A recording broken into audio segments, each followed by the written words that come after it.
everyone. I am so excited for tonight because tonight I have my first female guest.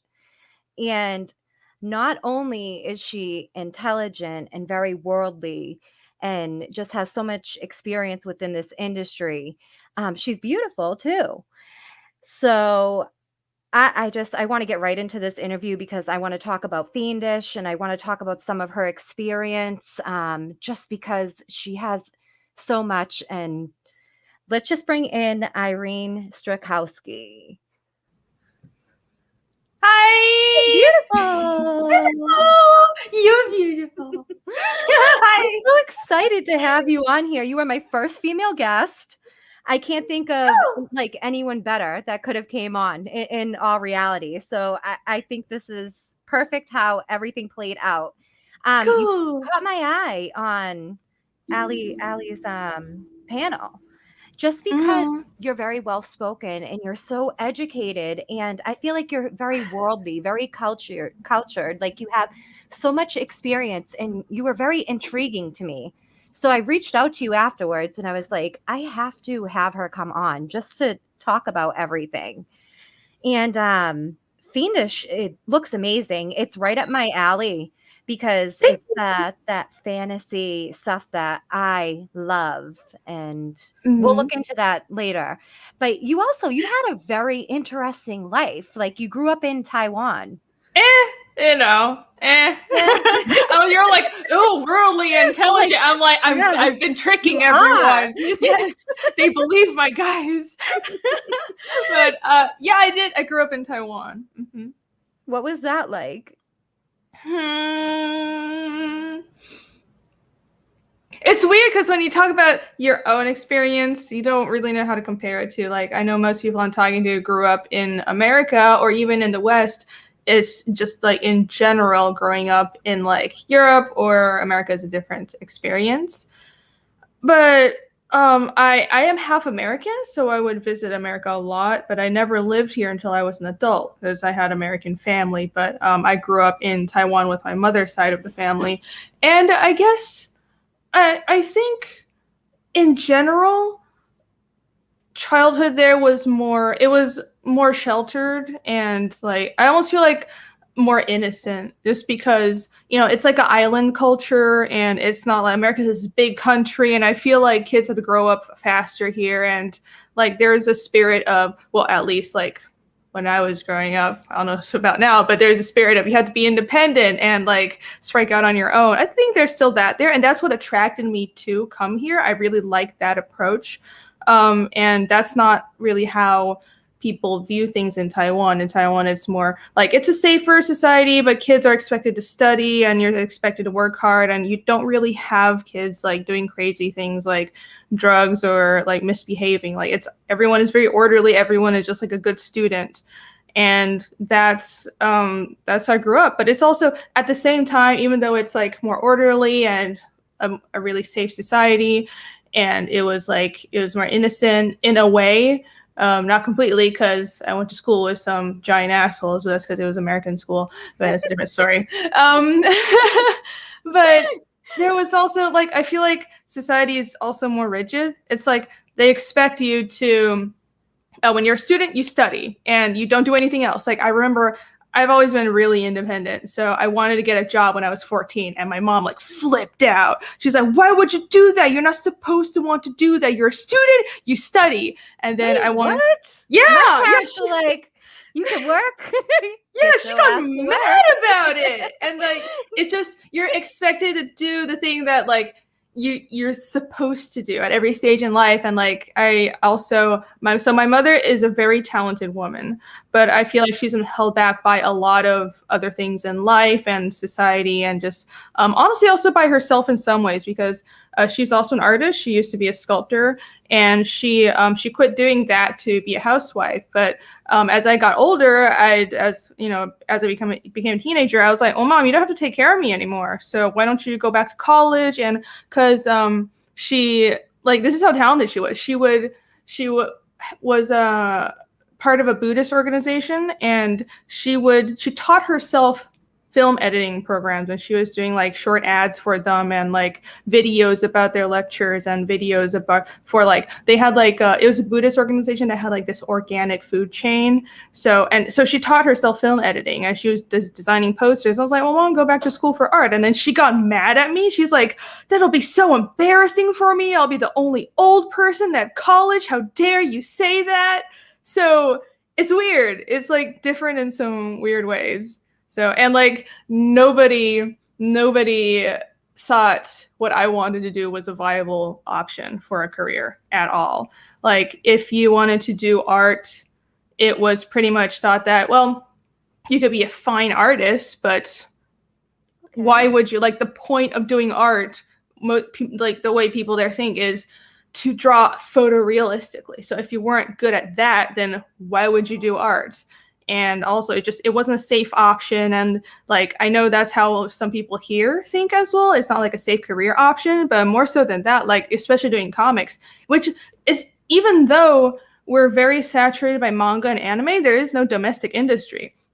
So it's just like the adults around me and my teachers didn't believe that I could make a living doing art. And I was holding these manga and I was watching these anime shows, and like Miyazaki has been my lifelong hero, and I was like, but these people are being paid to do what I want to do, so I just want to be like them. And then everybody around me is like, you're stupid, and you're not them, they're special, was literally what I was told. So I'm a like ornery little child, so I was like, well, I'm gonna show you. And now here I am. That must have been tough. Like, so you grew up in this environment where basically nobody encourages the pursuit of arts.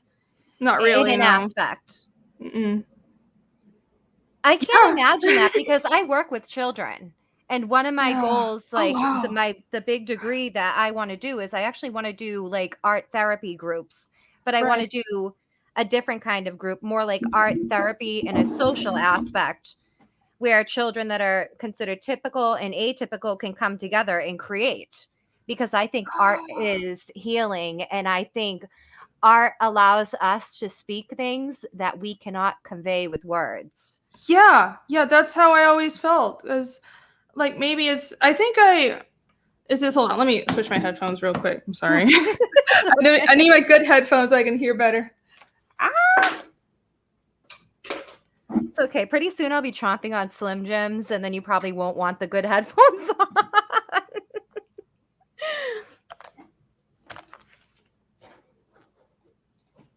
Okay. Can you hear me? Yes, I can hear you. Cool. Okay, good. I'm sorry. So I think I do feel like art communicates things in a different way than, say, even writing and stuff. And I've always liked to write, but for me, I don't know if this is experienced with a lot of people who did art, but I apparently when I was young, I had a lot of social issues. Like, not that I misbehaved a lot, but I had trouble making friends, and I felt like I had trouble communicating with other kids. And I think it's like a personality thing in our family. Like, my dad's the same way, like really nerdy, like really we tend to be in our heads. Like I think like maybe today they'd say we're on the spectrum, but I don't know. Like, I don't think these labels matter. But basically, like, I had don't matter, but your feelings do matter. I want to say. So I'm very interested in this because of like what I want to pursue. So you express yourself through art. I think that's really cool that you're pursuing that too. Because wow, I wish I had met someone like you when I was younger. That would have been nice. Depending on the circumstance, maybe, I guess. I'm great with kids. Adults, I'm like no mercy, no patience, But children and elderly, I am just great with them. I have all the patience in the world. If you're like Spencer's age, I have no patience for him. I love you, Spencer. He's like my brother. Literally, we're cut from the same cloth or tree. He got most of the height. So more talent too. Hi, Spencer. You're awesome. Pushing buttons in the background. He's behind the scenes right now. Yeah, I think Chimera in the comics mentioned a lot of comics people are generally autistic. I mean, yeah, it takes a certain personality. You have to be like really introverted and focused. But again, I don't like these labels because I feel like people are individuals, and these I don't know, these things like people, and it's different for everybody. So people should be approached as individuals. I agree with you 100%. And art is therapeutic, and I never thought about it that way. I think because I've always just liked to draw, and again, my mother was an artist too, but in a different way than me. Like she was a sculptor, and I sculpt as well. But like I think I picked up like comics and storyboard books, and like storytelling was what I always latched onto. Like I wanted to tell stories, and I don't even know where that came from. I feel like some people naturally just gravitate towards certain things, and people naturally just a certain way. So like I would when I was young, I was fascinated with illustrated storybooks like Dinotopia, and I would copy their drawings and draw. Like I loved like the cutout drawings of the buildings, so I would like do my own cutout drawings of like buildings I made up and draw little tiny people and little floors and rooms in it. So like very detail oriented. And then when I was in elementary school, I picked up a manga, because in Taiwan, manga are just lying around everywhere. Like if you go to a doctor's office and you have, it's in the waiting room, they'll have manga lying around for the kids to read. So, and its comics are everywhere, which is weird because nobody thinks that it's a career you can pursue. Because it's like, are you Japanese? You're not. Okay, you can't do it. But like I picked up a manga just at like doctor's offices and stuff, and like at when my mom would go to her Buddhist organization, they had manga sitting around in the front room there for like kids to read, so the kids will like not knock shit over and stuff. And there was like no turning back, because I was like, yes, this is my thing. This is so cool. So your mom being an artist, in a way, you have an artistic ability. Do you feel that some of that is inherited genetically? I mean, I'm curious because not everyone says, "Oh, my parent was an artist." Mm-hmm. So I'm curious. I know there's a lot of work and effort that goes into everything, but do you think some of that is genetically inherited? I think some amount of it is. Like it's always, I think like nature and nurture is like probably about 50-50. But I do think like genetics plays a role, at least for me, as again, everybody's different, I'm sure. But just like as I grow older, so many things I'm interested in, I didn't even know my parents were into them until like I talked to them. But it's like, oh, I'm into this thing. Then I realized, wait, like they're the same way. And it's like, oh my God, I'm turning into my parents. But I always knew my mom was an artist, but she stopped doing art professionally when I was very young, when I was like about 4 or so. And so it's not like I grew up with her being an artist. Okay. Like she stopped for a long time before she picked up like video editing and stuff again. And my interest, I have a big interest in languages, and my dad's always that way, but also that way. But my dad doesn't talk about himself. Like he is extremely talented with languages. I know he's learned French. And he learned French and Chinese fluently when he was still in America, and he also picked up some Cantonese. I think he knows a little Japanese, and because my family in Taiwan, we speak Hakka, it's our dialect, and he understands like a little bit of that and a little Taiwanese, and he just picks up language and he's very interested in it, but he doesn't talk about himself. He doesn't like brag about it. So it's just these things where it's not. Like, it's not like he was teaching me, like, ooh, like, learn about languages. These are cool things that you should, like, this is why languages are cool. And, like, I was never made to learn any language other than Chinese and English growing up. But, like, as I grow older, I realize I really like language and, like, the history of language and the construction of language. And I'm trying to learn a couple more languages myself. And, like, that subject also plays a big role in my comics work. So I think it's different for everyone, but at least for me, I think it was a big component. I have a few other artists in my family. My father's father was a painter. I never met him, but he was a painter in New York. So it's just like scattered around. I always find things like that so interesting. So both of my sisters are amazing artists. I I have the eye for art. Like I can walk them through, okay, well, this is wrong. I can tell you how to fix it, but if you put a pencil in my hand, Right. you're not getting much. I've always been a stronger writer.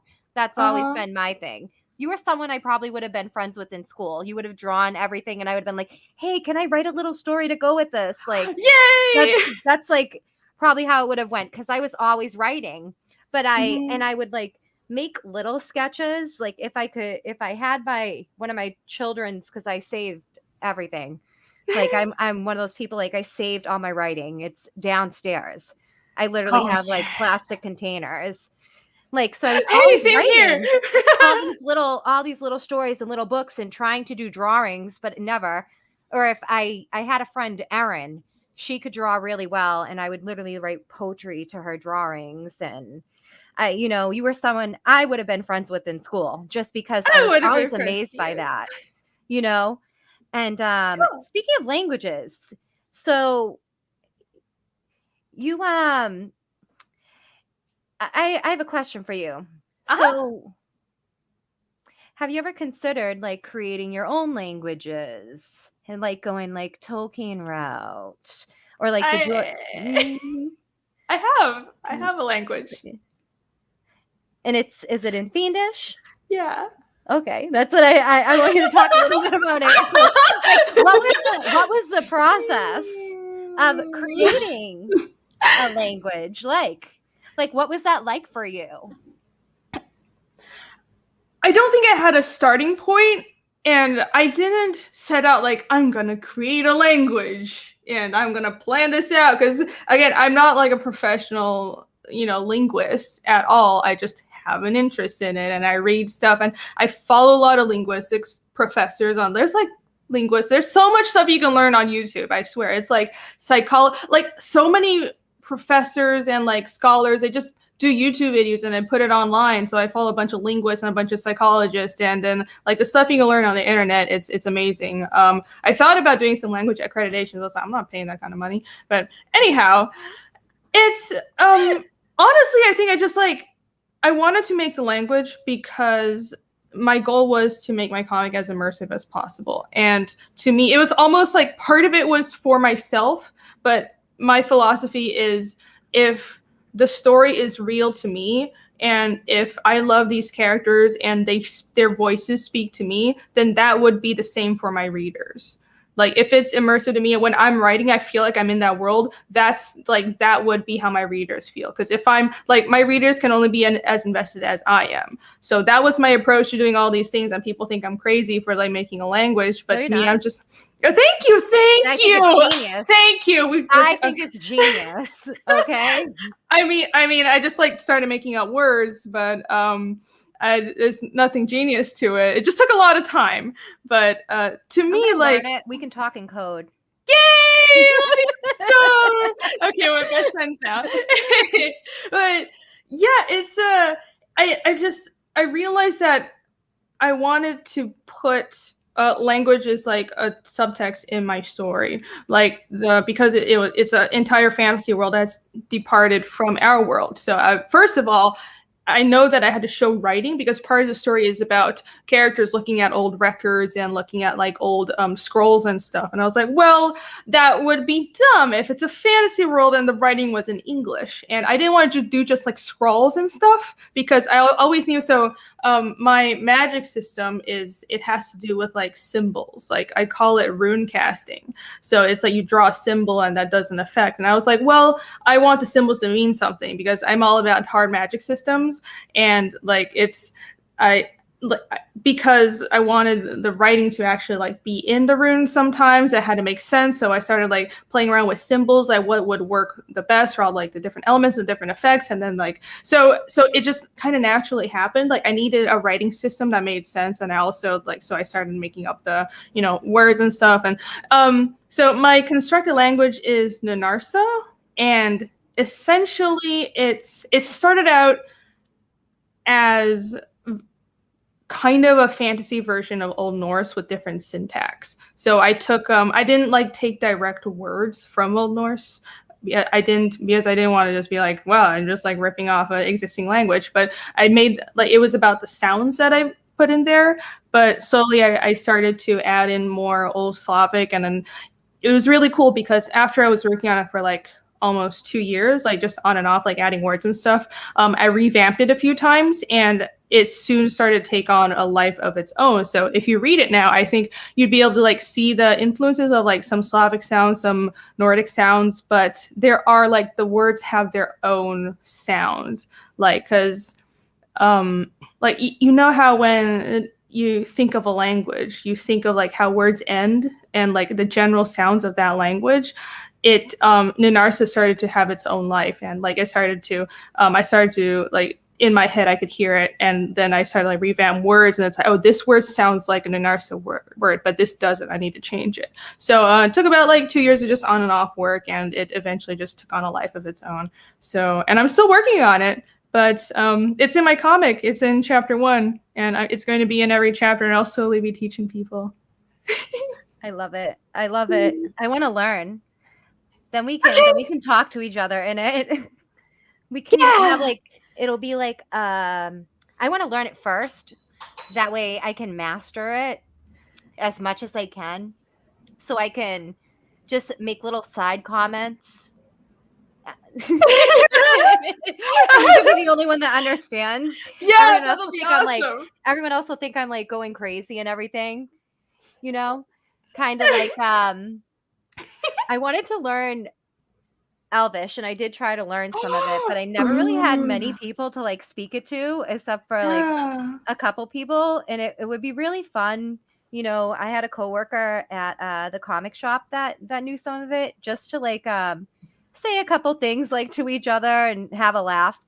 Nothing like really cruel or anything, but oh no, never. Or like literally to sometimes I would like to say things to people that like approached me and just, you know, speak to them, and they would be like, what, like guys, if I was like randomly getting hit on, and they'd be like, what is that sounds sexy. Like, and I'm like, that's great. I'm like, that's I didn't say anything sexy to you, but I just spoke in Elvish so you would get the heck away from me.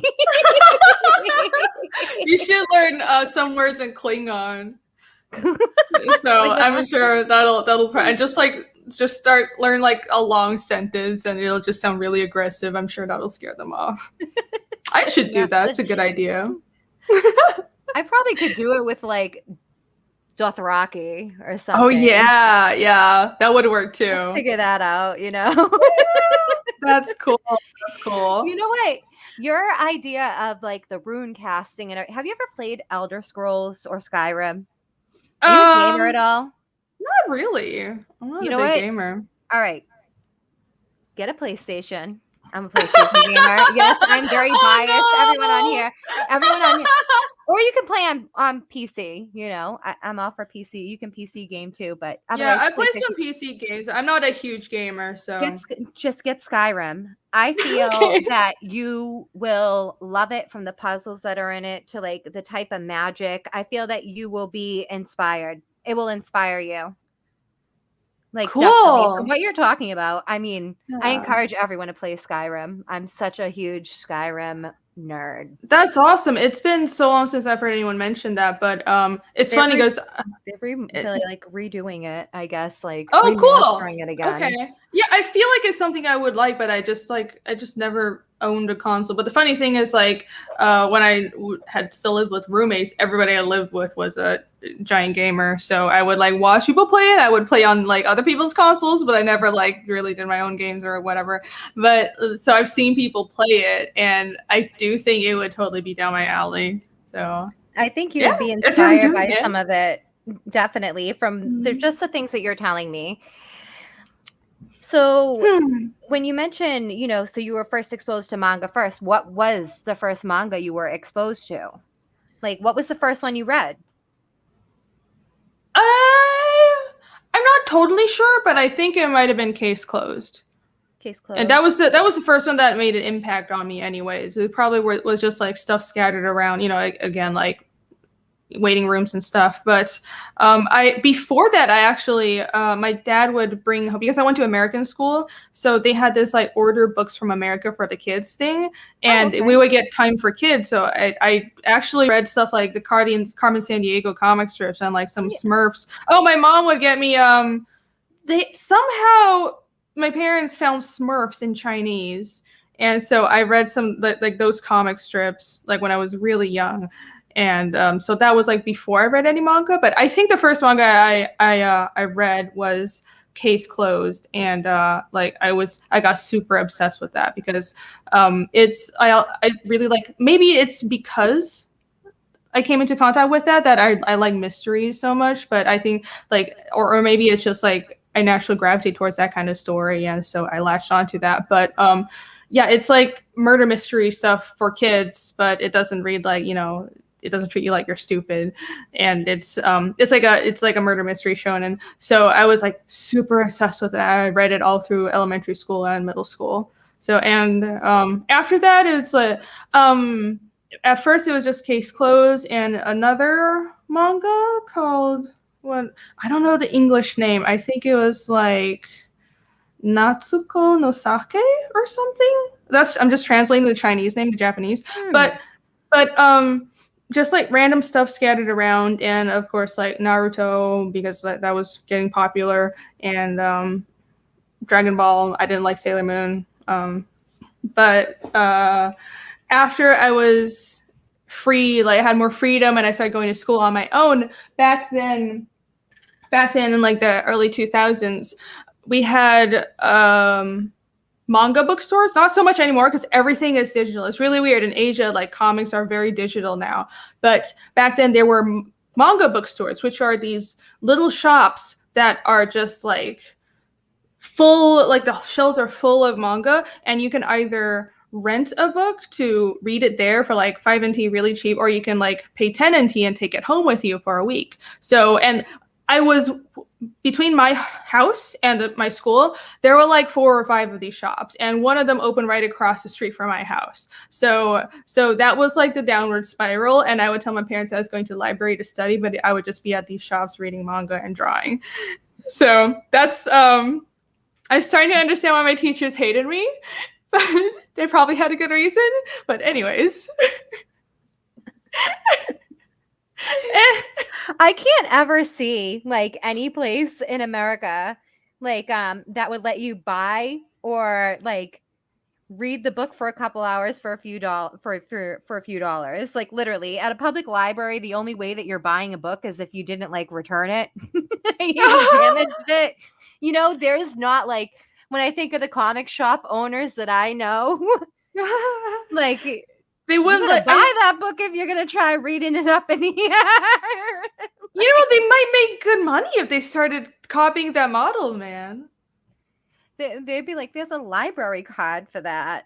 Like, like literally. So well, I can't like imagine that. I'm like trying to picture how there are a lot of books that I've bought in that I probably wouldn't have spent money on if I had the opportunity to read them first in store, like read them through. Right. Well, man, that almost feels like you don't have a lot of, maybe just because like American comics are not as ubiquitous as manga, but it also reads to me like, seems like people don't have confidence in their product if that's their approach, because in Asia basically the idea is everybody grows up reading manga, and like you can definitely make enough money doing that. The only reason these comic shops or these manga bookstores started closing down was because things went digital, and digital comics make bank now. So it's just like what the Shonen Jump app. Shonen Jump has offered their entire catalog in an app for like $2 a month, their entire catalog. And they're like, we'll still make money because that's how many people read our comics. And it's kind of G, to be honest, but they never do that over here because not enough people read the comics. I can't read anything digitally. I hate it. I only do it when I need to. I am a person that I like to have the book in my hand. That is why I'm like living in a hoarder's house of comic books and graphic novels, and I have like physical books. I'm like, okay, if we ever lose like some form of the electrical grid, I'm going to be fine because I have like survival books. I can survive Nice. without Google. I'm going to be fine. That's a skill. So, That's a skill that people don't have. And it's weird, but I think about that a lot, probably a little too much. But it's like, if the electrical grid went down, would I be able to live? I think like in 10 years' time, I'd be a full-blown prepper. But it's good. definitely. It's good to like be, I don't know, it's good to be prepared like that. It's not even that you think it might happen, but I think zombies, there are, and there are pandemics. Did you know there are pandemics? And governments do weird things, and but yeah. Anyways, the world is crazy. That's another topic for another time. Let's just say, yes, it is. I'm hoping for a zombie apocalypse. That would be awesome. Survival of the fittest. I'm going with Darwinism in this case. I would not be opposed to that. No, I would not be opposed. And I get enough books that I can I have books like nature books, like, okay, yeah, I can eat this plant, how to do like certain first aid. I'm a little nutty with my book collection. People come over and are like, this is all random stuff. What are you going to do with all this? I want a library. I want a goddamn library. So yeah, I just That's can't awesome. do the digital stuff. You go to the beach, you try to read it, you get a glare. Yeah, I know. I tried going digital, so because I wanted to save space, and I got like a tablet. I was like, okay, I'm gonna like start reading things on the tablet, and it just doesn't feel quite right to me, and it's hard for me to continue. I still ended up, especially because I want to support crowdfunded comics now. I'm buying like a ton of crowdfunded comics, and I was just like, okay. Moth in here, sorry. Oh no! I'm like, where is my cat when I need like up there on the shelf there? Oh yeah! Thanks. Greatest cat ever. Any They're other always time. like that. They're always Any other like time. that. Go on as I look for something to kill this moth with that's not like a comic. Oh, it's fine. This happened to me too. Like for some reason I get bugs. I don't want it to land on me. Around. That's my whole thing. Yeah. I have the superstition of like if the moth lands on you, it's like bad juju. Oh, Yeah, you don't want that. So it's okay. Go away, moth. Be gone. Ugh. I'm like, cat, get down here and be a cat right now. Any other time. No, it's just exactly when you eyes. I saw I was talking and I saw these glowing eyes behind you. I was like, oh no, it's a cat. All right. Back to what we were talking about. The digital stuff. It's not the same. It's just not the same. Yeah, you're right. Yeah, I tried going with digital books, but I can't really do it. I think I'm gonna, cause like I had this nightmare when I moved back to Taiwan. It wasn't like so bad when I was moving around the States. I moved a lot. I moved like 13 times total in my life. But it's like I had so many books. It was all art books and comics, and it like was so much work and also expensive to ship them. I was like, okay, I'm going to like cut down and not buy more books, but now it's like I held off for like a year and now I'm buying art books again and like comics, and it's just like I can't do it, man. I love books. Yeah. And I like that the American market, and just like here comics especially, people still buy the physical books. I really, really appreciate that because it's not the same everywhere. And it's like digital is cool, but I don't know if it's like me being old school, but I like seeing the physical book, especially for a comic. It's a different experience because if you're making a comic to be read digitally, you need to do it differently than if you're making it for print. And you have to be aware of that. And it's not like you can just draw a comic for print and put it online. It would always work. So, and I like the skill that it takes to make it for print because it's an entire different animal. Oh yeah. Oh, definitely. So Fiendish, your first complete project, right? Your first indie project? Yes, no. I want to learn more about you. So I know you have a publication history. You have background working for one of the big two, but I want to talk about like the indie stuff right now. Let's focus on that because you had to get involved with like the printing process and everything, I'm sure. Yeah, I did.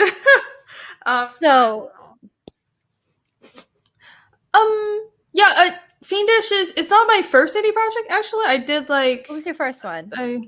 It wasn't complete. It's like I did a webcomic, like on and off. It wasn't crowdfunded. Okay. Funded. It's something I started in college, and I liked the story, but then I didn't really know where it was going. And also, I realized later on that I didn't really plan it out very well, and I just kind of like lost interest in it. I think because I was drawing what other people were saying I should draw instead of like doing something I was interested in. And All right. especially, yeah, that Hold didn't up. work out I very gotta well. stop you right there. Why do you think that you were doing that? What was the reason behind that? Like, is it like so you were drawing what other people wanted you to do, basically, right? So Yeah, what about I revisiting it and then following your heart with it if it's something you think you could revisit? I might. I have a mind to revisit someday, perhaps after I'm done with Fiendish. So, Okay. because it's a comic called Shaman Child. You can probably find some like old terrible pages if you look online. But uh, I don't hate it. I just think it could be better, and I realized it could be better. And honestly, part of it is also I think I was just like growing in maturity because like early 20s I was growing up so much, and then I just realized well what I originally wrote wouldn't work, and I wanted to rework it, but like at that I didn't like I never had the time to do that, and it's still something in the back of my mind. And it's not a long project, honestly. I think it's something that I might go back to someday. Or maybe it's something you could incorporate into the Fiendish universe. Maybe, yeah. Well, if I redo it, I think I'll put it in the Fiendish universe, just in a different part of the world. Yeah, because I think just looking through Fiendish and everything that there is so much with it, and there's like you can expand on so much, and it's just so big. I'm a big fantasy person. So like I love fantasy. And, like everyone knows like how do you win Kayla over? Have a good fantasy book, Like Awesome! definitely. Yay. So I, definitely, but I think it's interesting like when you said like other people, what do you mean by that? Like do you think that hinders people artistically when that happens? Like do you feel that you were hindered in a way like because it was blocking your own creative process? Yeah, I do. I do think so. I think it's just a lack of, I think, confidence in my own work. It was like I had a lot of self doubt, and I think too other people I've been told that wow it seems like you've always followed your own path, but I don't think I think it's like I try to, but it's hard because especially when I went to art school and stuff. I actually it's one of my biggest regrets as an artist. I had a very strong style going into art school, but then when I got to art school, my approach was okay. Well, I should be humble, and I should listen to what the professors are saying. I should listen to whatever like people who have worked in this industry are saying, because I'm a foreigner and I haven't like I'm not I'm young. I'm not a working professional, so I should listen to what they say I should do to be successful. So I was getting a lot of, a little bit of like, don't draw in a manga style, but honestly, not that much, because I think my manga style was like my influence wasn't it was different than what a lot of the professors were used to. Like now, I don't think students get that kind of pushback as much. But when I was going to art school back then, there were a lot of like hardcore American comics professors who are like, you should not draw this style.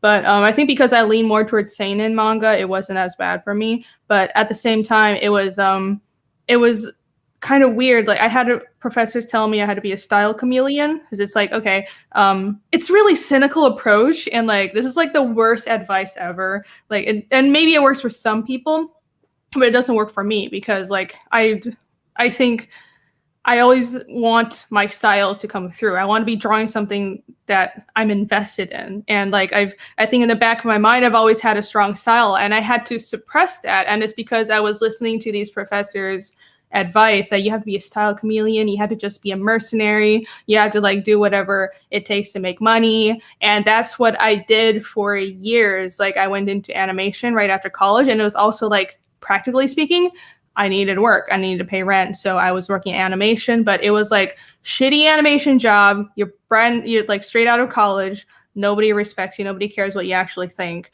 And it's like the worst time for a lot of artists, especially people who like putting their own ideas out there, because at this stage, like, you don't have any clout. You're just an art monkey. And like, I was just an art monkey, like doing whatever people told me I should do. It's so crazy to me because I feel that art is just, it's a self-expression of your truest self, you know?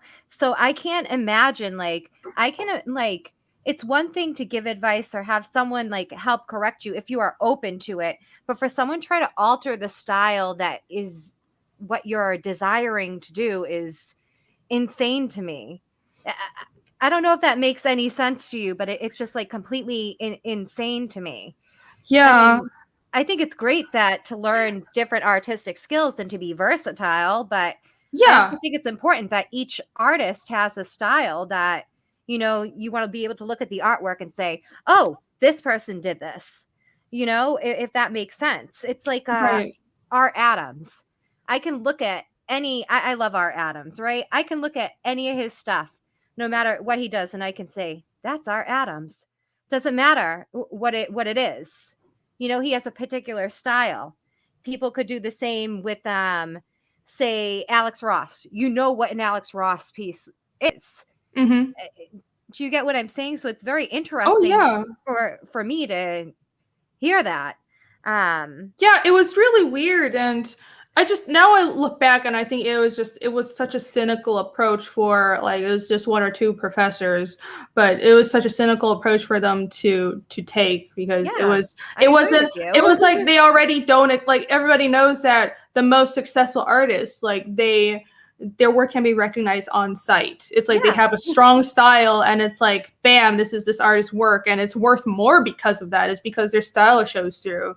And and but it seemed like this professor's advice was predicated by this assumption that, well, you're not going to be that good ever anyway, so you should just like be good enough to be a style chameleon to be able to survive No, and it like should pay be the like rent. more like how can you apply this technique to your style? That Mm-hmm. that professor failed, in my opinion, because it should be whatever the technique that they were teaching, how can you take that technique and add it into your style? Do you get what I'm saying? Does that make sense to Yeah, you at no, all? that makes complete sense, because that's when I look at artists that I really admire now. I That's the way I think, because it's like, oh, look at the way this person does hatching. I should incorporate that. Or like shape language is something I'm trying to work on. So I'll look at I really like the work of Jorge Jimenez recently, and John Boy Mayers, and they really good at like that motion. So I'm like incorporating that. I've always been a fan of Sean Gordon Murphy, and I draw nothing like him, but I am influenced by him, but not like the faces, or it doesn't show through, but like it's like the cross hatching and the detail and the composition. So there are these things you can incorporate from other artists, but I think people should be encouraged to have their own style. And this is like this really cynical, weird way to approach things. So I don't know. I totally regret taking that that advice, but I broke free Actually, of it years later. you know what though? It probably in some way worked out for you in the long run because now look at everything that you're accomplishing now. You know, you come off like, obviously, I think everyone that is a creator or an artist or a writer, you're all super critical of yourselves, like no matter what, which in a way that's kind of good because I was saying yesterday to Stefan, I had an interview with him about his book. And I was just saying to him, you know, I'm the kind of person I never want to master anything because there's always going to be a newer way or a better way or a faster way to do something. And I want to learn about it. But it's good to learn in an aspect that you have growth and you can prepare yourself to be able to learn more, if that makes any sense. I know Mm-hmm. that was just like blah, blah, blah, blah, blah. So, No, that makes sense. you know, so it's like everything that you went through in a way, you're able to take that knowledge and apply it to everything that you do now. Yeah, there are things that I mean, I try to be optimistic, and realistically there are things I've learned from like working in animation and, you know, concept art that I do apply to what I do now. It's not like it's just like wasted time, but at the same time, it's like a huge part of me just wonders where I would be artistically if I had been more stringent with sticking to my style. But at the time, I feel like I didn't have the experience to do that. So maybe I had to understand what that was like to like just be an art monkey and to have that understanding of I never want to go back there again. And because it was after years of just being like a cog in a machine and doing corporate art, and I realized I really do love comics this much, and I'm never going back there because I tried to shake it off. I tried to like just be happy enough that I was doing art for a living, but that's not enough for me. I need to be telling stories and doing my own comic. And it's also like a confidence thing because when you're younger, you're like, oh, you know, it's like I'm not good enough, and why would I think I can do this? And I should just be happy like I can do art. And it was like I'm making good money because I was making really good money when I was doing like gaming stuff, but I was so unhappy I didn't even realize it. And it took a lot of like self-reflection. It was like a whole journey to come back to, okay, comics is what I want to do. And I got to a point right before I started writing Fiendish where I realized it's all or nothing. Like I don't care about the money. It's like, yeah, I want to pay rent, but I'm not in this to, you know, to like make the money I was making in gaming. It's not worth it because to me, this is about when am I leaving? Like this is my purpose in life. And I realized that my purpose in life is what I'm doing now. And I had to do whatever it took to get to this point. So I think maybe it was like, I wonder what it would have been like if I hadn't like wasted time like doing all these corporate jobs. At the same time, it's a journey that I think I can put into my work because it's a life lesson, right? About like going on this like long circuitous journey and then going back and like finding your way again. So it's everything is a lesson. Yes, definitely. There is no true losses in life, I believe. I think everything propels us like to our highest growth.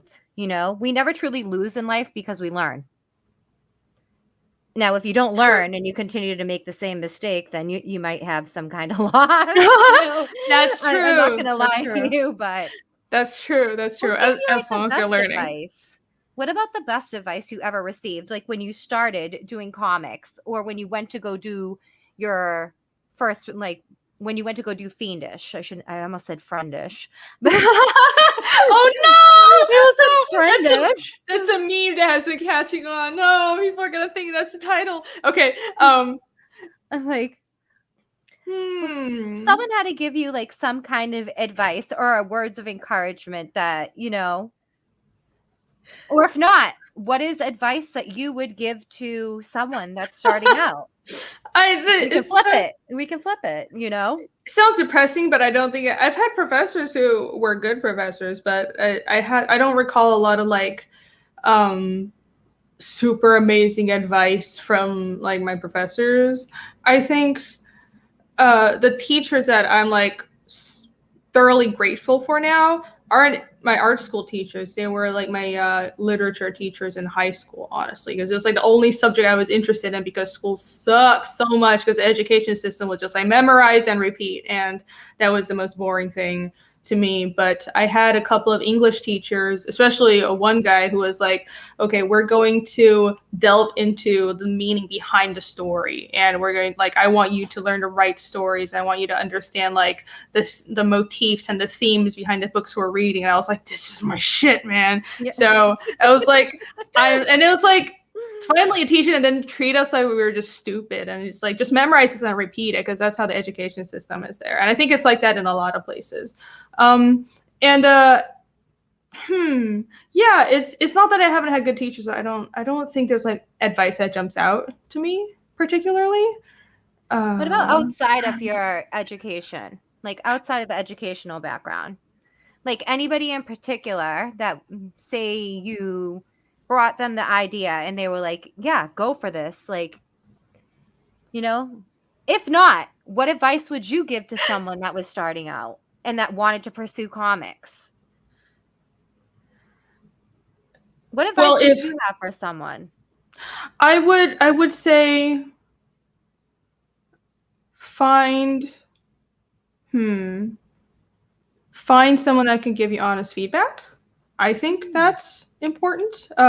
It's not like, I didn't have any support working on Fiendish or anything. The people that were with me on this project from the start, they're the people that are, working on a project right now. I have my colorist, Nick, and also AC, and we met in college. They're also comic artists, but they worked for Oni Press, and we knew each other from back in college, but we didn't hang out that much until like much later, and we started playing games online together. I play a lot of Pathfinder and D&D, and they were the ones I first came to with this project. And I do think that this project wouldn't be as good without them, because I found a group of comic artist friends that I know will give me honest feedback and also understand the story, and it's feedback in a way that's like, they're not trying to mold the story to what they want. It's just they're trying to help, they understand storytelling, they understand the craft, and they're trying to like help me make the story better. And I appreciate what they did a lot, and we actually like do story jams, and they're working on their own projects as well. They just haven't put it out yet. So like, I think the advice I would give to people who want to set out doing their own comics, besides from like, just do it, like, really, because I see a lot of people who sit around and just think they're not ready, or like, I get it, you have to plan, and you should know where your story ends before you start. You should plan things out, but at some point, if you've just been putting this on a back burner for years and years and years, like, sometimes you just have to start drawing, seriously, because I know some people that are like that. And like, some people, the way they approach it is, it just doesn't feel right, and like the script isn't good enough, and like, I just can't like picture it yet. And I was like, start drawing, because I know everybody's different, but for me, the minute I started drawing pages on Fiendish, like, things started to take shape, and like, that I ended up having to go back and edit things, and I edited the script as I was drawing it. And like, the first chapter honestly is the hardest, because as you're drawing it, you're laying down the tone and the storytelling style, and you're like making the characters real, and you're figuring out what their voices are. Like, the first book is the hardest if you're trying to do something that's, or it doesn't matter how long your story is. Like, getting it started is the hardest for most of the time for a project, like a comic project. But like, I would say, just start drawing and like start putting it out there. You don't have to like launch the crowdfunding campaign right now, but like, you don't have, like, don't wait, because I don't know, I feel like you wait too long, and like we're not immortal basically. So that's something that I would say. And also, of course, find something that can give you honest feedback. That's very important. You said something that caught my interest. I mean, you're a very interesting person, but there was something interesting that you said. Okay. You are. You're a lot more interesting than I think you even realized. Okay. So you said you would draw and then edit. So were you drawing and working on the story simultaneously? Like, what was your process? Yeah. So, like, I'm always interested in how everyone goes about creating their projects, because everyone seems to have some unique way. And no one yet has told me, oh, well, I was drawing and writing simultaneously, basically at the same time. And then, basically it sounds like to me like you were drawing, writing, or writing a little bit, then drawing, and like switching off, and then editing and altering things so it fit perfectly like a puzzle in a way, like, like puzzle pieces. Yeah, I basically write and draw at the same time, and that I can see, like, I can already hear the anguish screams of people that I've told that to in my head right now. Like, if you hear the wailing in the background, it's all the people who do like the traditional script form screaming in pain, because they're like, oh, what? You don't have a real script? But I don't do like a script like how, American comics traditionally have. It's yeah, I have a weird process, but I think like I don't think it's weird at all. I think it's genius. I think it's so creative because in my mind, I'm always like, okay, if I could draw, I'd already have a book out because I wouldn't have a script really. I love to write, but I would be like drawing and then I'd be doing exactly what you just said you do. That's what I would do personally. awesome. So I think that's like so awesome. That's amazing. Yeah. And everyone always is like, you have to stick with the specific formula, but what if that formula doesn't work for you? Then what? You're creating your own process, and I love that. Like, I just feel like because it's not like I don't know how to do a script because I majored in sequential art, by the way. So like I studied comics and I minored in animation, but I've done writing. I've written scripts before. I just feel like it doesn't work for me. And like the way I work is, it's not that I don't have a script. I feel like I should rephrase that. It's that my script are merged with the first stage of my layout. So I write a prose summary for my book. So I have I have the entire story for Fiendish written out, and it's like mostly summary form, but sometimes if it's like really important character exchange, I will have the dialogue written out. But I don't like break it down into like chapters and pages. Well, I have like notations on this section is probably one chapter and stuff, but like I don't break it down into a script. What I do is I directly go from that to layouts, and as I'm doing the layouts, I letter, and that's the final dialogue. And it's just like stick figures and chicken scratch with like the lettering on it. But I letter first. I letter before I do the art, and after like it's locked, like the layouts and the dialogue and the lettering is locked in, then I start penciling and inking. That's so different than anything I've ever heard anyone tell me. Really? That like blows my mind. Yeah, I've never heard of anyone creating like that. I should teach a class or a lesson on that. Oh no, I'm a terrible teacher. I don't know. I would just be like, just do whatever feels right. Just go with your instincts. Yeah. I mean, I think that's genius. You're the first person who said that, because like most people are just horrified that I don't do things in what they expect. Listen, I'm a person. I kind of do things my way. That's the kind of person I always. Yeah, that's awesome. I love that. I'm the kind of person. I'm gonna make a path. I'm not gonna follow a path. That's just me personally. Yes. That's how I always have been. So I love to hear when people, I feel like sometimes what people consider the correct way to do things is not what works for everybody. Yeah, it's true, right? That's true. All right. So, and people always want you to think outside the box, but then when you start expressing your thoughts about outside the box and how you have, something that works for you, they're like, oh, well, no. You can't. They like the idea of being outside the box until they encounter it, then they're scared of it. But what they don't realize is everybody that's done anything of note in history has been, they started out thinking outside the box. But most people aren't like that, so they're afraid of it. So you have to persevere no matter what other people say.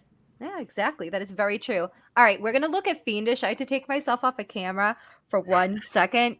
No, don't go. So now I could. Oh, it's only because it's damn Mercury retrograde, and my camera sucks. I'm like the worst. I say this every episode. I don't know how to work my ring light. I don't have like a fancy camera over here.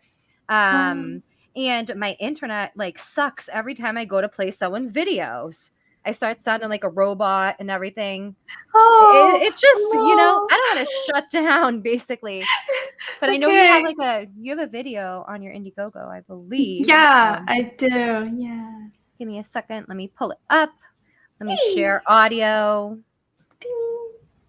I'll come back on screen in a moment. Don't worry about that. I love your name, by the way, Kayla Lacey. It's my how I got the name, and like not because I'm like a huge nerd with Game of Thrones, which I am. I don't give. I love Game of Thrones. The books, not as much the show. Although I do like looking at Kit Harington. I'm not gonna lie. I just think I just want to comfort him. He looks so sad. I concur. Kind of hot. He's a little lost looking. Yeah, he's like lost, and he looks good with a sword too. I'm really into like men with swords. Like, I don't know. I like a strong man. I don't know. Good thing to be into. I agree. Yeah. Men with swords are nice. Men with swords are nice. I mean, I grew up looking at like a lot of Conan the Barbarian. I don't know if that's like why I love like the sword stuff and that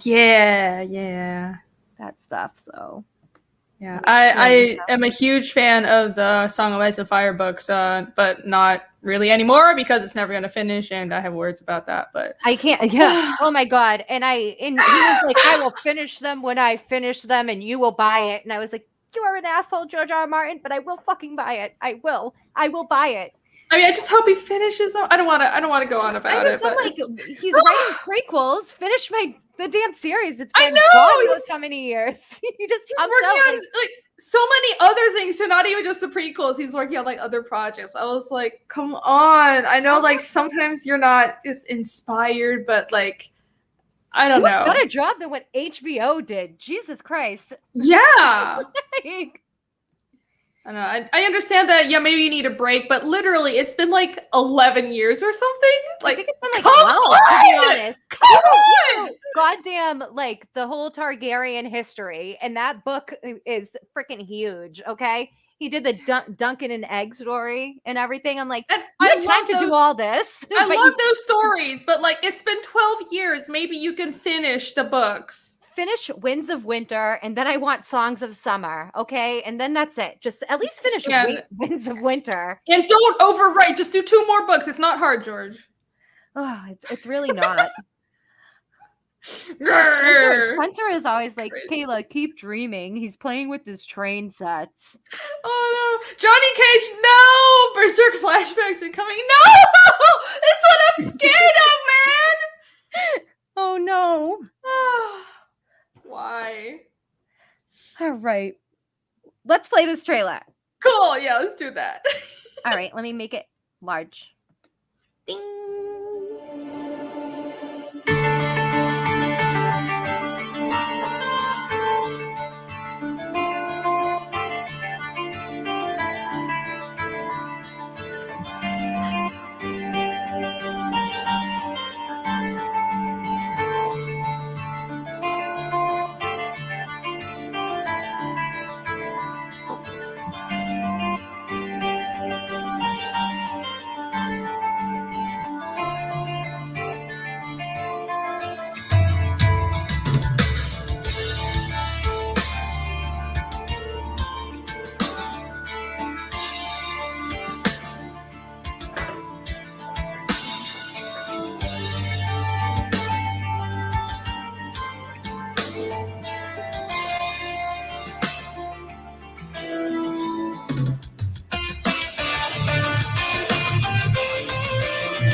Check out Fiendish, everybody.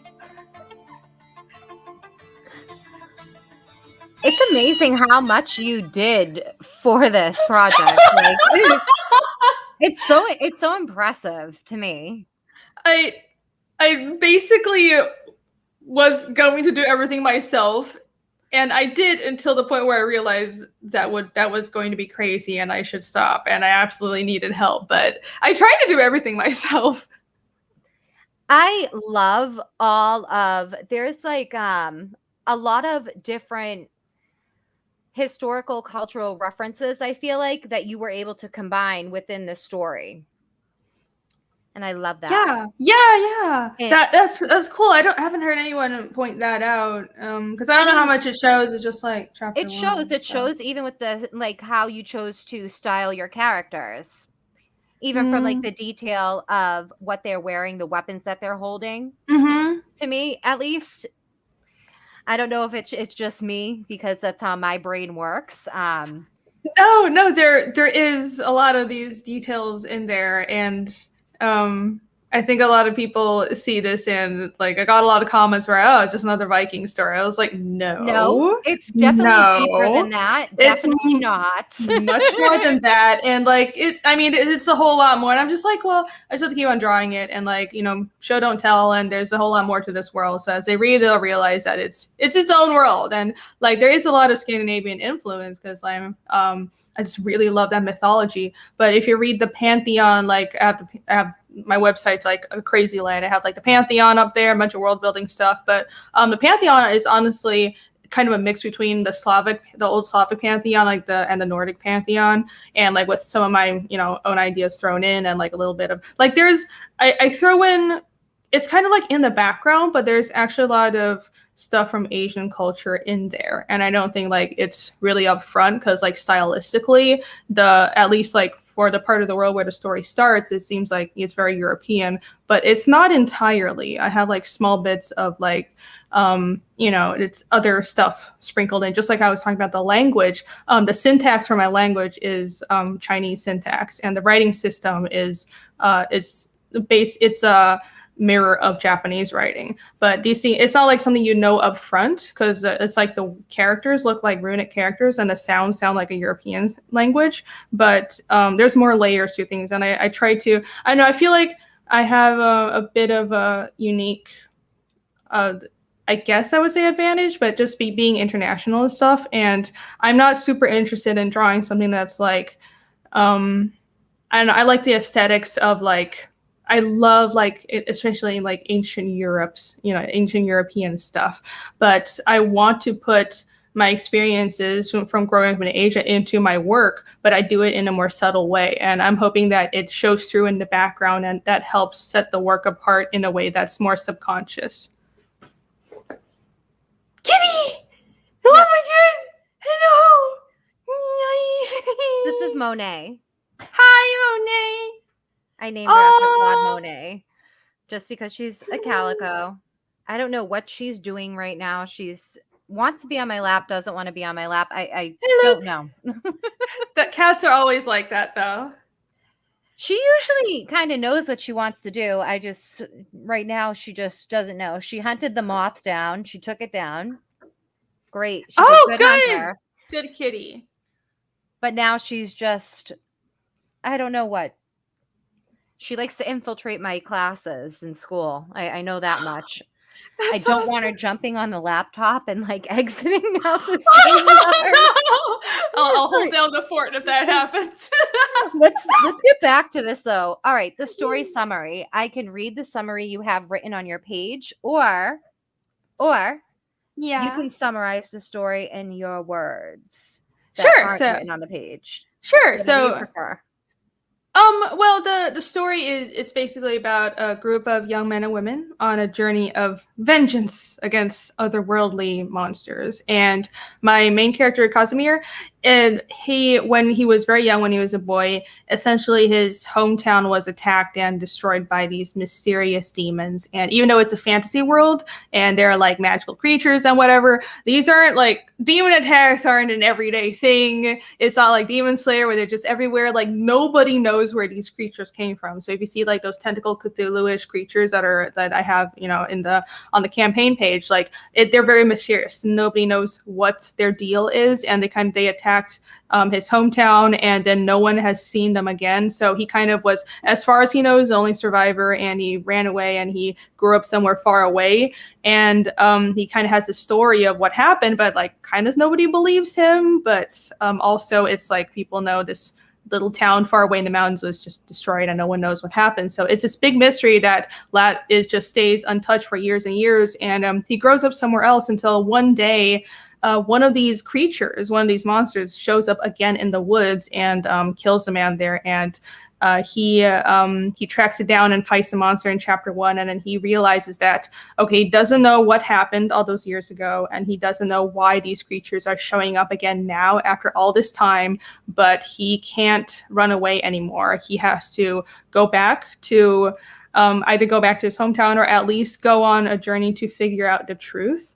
because he has to know what these things are, and he has a unique, and he is uniquely suited to figure out this mystery. So he takes it upon himself to go on a journey and find a truth behind this tragedy. Now, yeah. I love it. Cass is your main protagonist.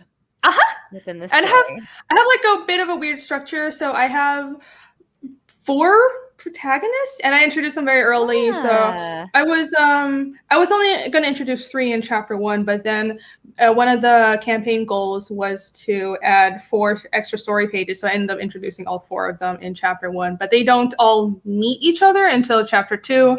But yeah, it's a weird structure. I have 4 protagonists, but I have 1 main character. So Cosmo is definitely the main character, but I felt like this story that I want to tell is like their perspectives all intertwine, and they're all important to the way I want to tell this story. Ding. I love it. I love it. All right. So arc 1, chapter 1, is this your main cover here for it? Yes, and so this cover is storied. I've been like reworking this cover for weeks and weeks, but I finally got something that I like. What did you end up reworking about it? I'm curious now. What did you end up? Can you show us, or is it a surprise? Well, if you look on the right, see the book and 2 posters. That was original coloring. Oh, okay. Yeah, so it's just the coloring. You added more depth to the color. Yeah, I added more depth, and it was just like I think the original colors were like this muted sepia tone, and the background was light. It was like a mostly white background that was, gradient. It was like a little gradient, but it was mostly white, and I was not happy with it, and I didn't know why. But it, because it was like, I think I was like really hung up on the first cover, and maybe it was again this thing where I'm like, well, should I do what other fantasy stories do? Or like, I'm trying to find my own voice, right? And I just wasn't happy with the original iteration of it. I think the original colors I went for were like kind of what you'd expect for a fantasy story, like sepia toned and like soft colors and stuff. And I think like the colors right now, they're still soft, but like I think this fits my story more, and it's not what you'd expect out of fantasy. But I don't want to do what people would expect out of fantasy, like, because my story isn't just fantasy as well. There's like some like technological stuff in there. It's just, it happens to be a story set in a mostly pre-industrial setting, but I'm not playing like fantasy tropes. I'm like making my own magic system, and my magic system it's like a very strict hard magic system. And also like I'm not using like elves and dwarves and stuff. I have like some of my own fantasy races, but I don't want people to think of it as just, oh, it's like another Tolkien ripoff. Definitely not. So it took a lot of reworking, but I think this cover shows it is like the style of my story, and it conveys the spirit of my story. So it's like I wanted something that was kind of mysterious and dark, and I was just going to say that. I was going to say what this conveys to me with the depth of color in it is some kind of mystery and some darkness that's there. Yes. And I also like too, I catch little things. There's see the light shining down on him? Yeah. It makes me feel like he is someone that can bring hope to this darkness that is there. That's just me personally, how I think. And when I look at art in a very, very different way than most people do. But I think that you made the right decision, because honestly, on the right-hand side, the book 2 there, it catches my eye. You know what I'm saying? Mm. Your art is great. It catches my eye. But on the left-hand side, I'm like, wow, I would be more apt to go after that. Yeah. Because it makes me question. Do you get what I'm saying? Like, it gives me more to question. Just by looking at the piece, because I'm like, this light that's around him, and then this darkness, and as we scroll down, see it gets like darker a little bit, and I love the color shades that you use, the purples, the reds, there's the slight blues and a little bit of pink tone in there that fades into that black, and I just loved how light this is up at the top. And in the middle, Yay! it's kind of like there's this balance. I mean, I could talk about this for a while. You It are an it art critic. You shows are an editor. I it see now. shows me it just shows me multiple layers, and it actually, I think, tells me a little bit about the story through the art. Cool. I'm glad to It's hear. it's I know it's very odd. Um, I'm glad to so hear that you got all that from the cover.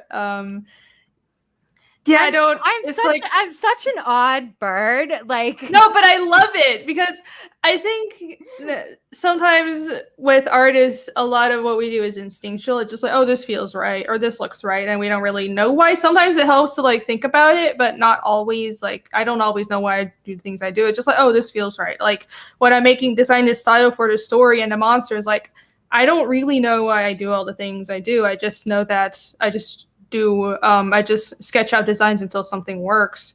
But I'm like for this cover, I just know that I know it seems darker and that fits the story, and I like the purple tones, and like it was a bit of a struggle having it like not turn too pink because that would be a little weird. But like purple is I want to be like seem dark, but also like with the colors you want to use for dark fantasy, you can also be cookie cutter with that, and I wanted to avoid that. Like a lot of like dark greens or like browns are really often used in fantasy. So anyways, I can't deliver something to people who are backing this book unless I'm absolutely in love with it, and that's why I would obsessively rework this so much. So yeah. I love that though, because I love when people are passionate about what they're doing, when they believe in the story that they're putting out, when they, put so much of their heart and effort into a project. Like, I love that because that's what makes me want to back a project. Is just seeing that excitement and like the pure joy in your face right now when you're talking about this, and you are so invested, and I can tell you put your heart and soul into it. And I love seeing that with creators. I am not a fan of the creators that create something because they want to sell it. Yeah. I can always tell the difference. Yeah. I've always been like, cool, that's what you want to do, but I'm not. I can't do that. I can't be like that. And then you did a grayscale cover too? Yeah, I have two versions of the book. Oh, so the grayscale one is already here. The colors are still being worked on. I'm not doing the colors as I don't. Let's see. I love when people show stuff. So here's the grayscale version, and the grayscale version is already printed. So. Blow this up, please, Spencer. Where are you? There we go. There you go.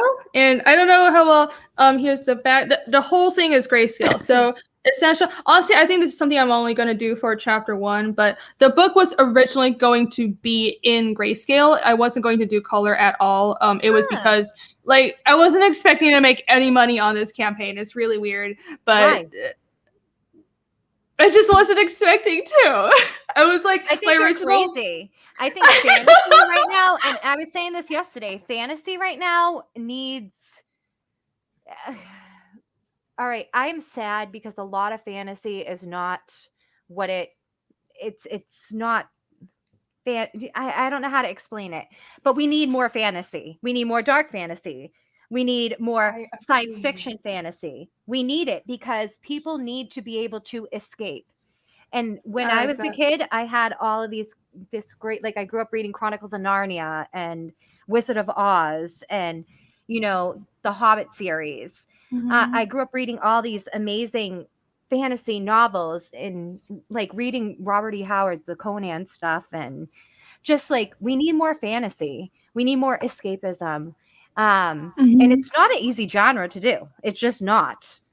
Yeah, I think human psyche needs it though because it's I don't know, there's storytelling, you can tell a story that's set in the real world, but I think fantasy has more leeway to, because that's what storytelling is, a reflection on real life, and you can do so much more with fantasy. So it's really silly that a lot of people think it's silly because it has nothing to do with the real world. Well, no, you're overlooking the fact that storytelling has been a part of human civilization, and I think it's we need it to stay sane. We need fantasy to stay sane and healthy.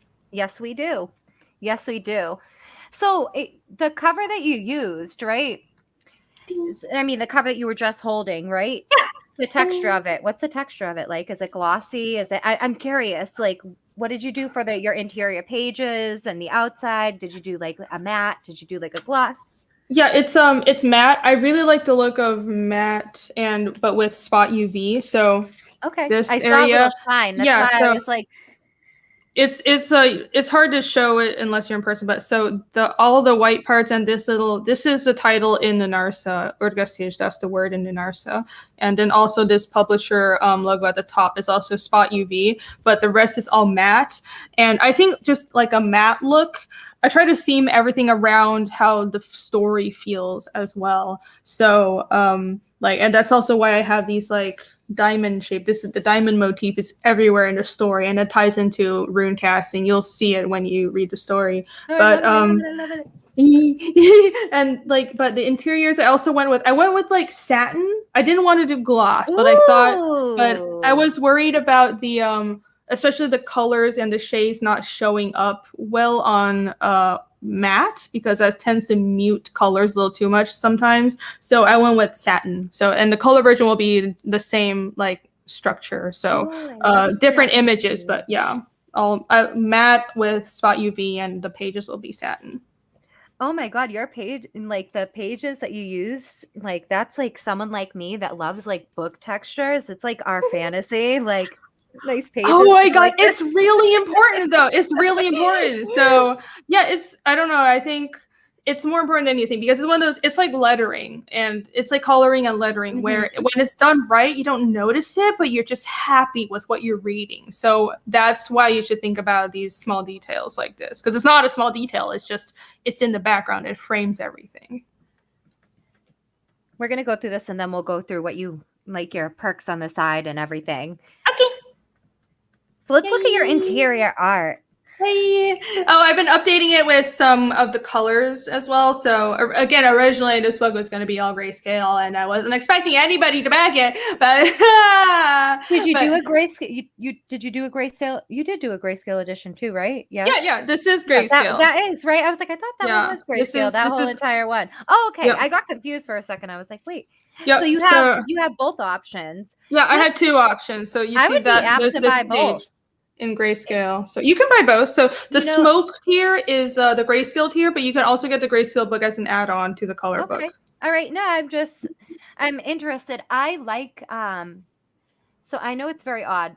I like color, but I also love looking at art in black and white, because in black and white I can see someone's skill set. Where color can sometimes cover up, I mean, certain aspects, or it can add and enhance. But in black and white, you see things in a very raw way, and I love that. I love that. So yeah, interesting. I think I was going to, the stretch goal was to like, oh, if we hit 10K, then the book will be in color. I can hire a colorist. But then so many people were like, but I wanted it in grayscale. So I was like, okay, I'll make a grayscale tier, and just please, like everybody. I don't. Yes. Yeah, well, of course. And I don't know if it's something I'll do every book. It's probably just like, this is a chapter 1 thing, but it's I was surprised that people like the grayscale so much. And I think like a good colorist, I know that Nick, my colorist, will work this way. Like if you they'll think about going forward on like the next book, if you take the color and just like turn the saturation down and turn it into grayscale, that would still look good. That's what good colorists do. Yeah, it's not just about throwing local colors on a thing. It's about making the contrast right, and you have to make sure, like, you should check if it looks good in grayscale after you finish coloring a page all the time, and always. But still, yeah, the book was originally going to be grayscale, and I did most of the tones myself. Nick did a few pages, helped me out towards the end. And the way he's coloring it is like he's coloring over, using the grayscale tones for contrast and lighting. But yeah, and I've updated the pages on the campaign to the colors as they're coming in, and you can see some of those on there. But on the website, I have like a 20-page update thing. Or should I pull up your website? I mean, Oh, I have some in the updates as well, but on my website, I Let me go don't. to the updates. Yeah, I have some in the updates. Let's look at updates real quick. Okay. All right, let's see. Colors update.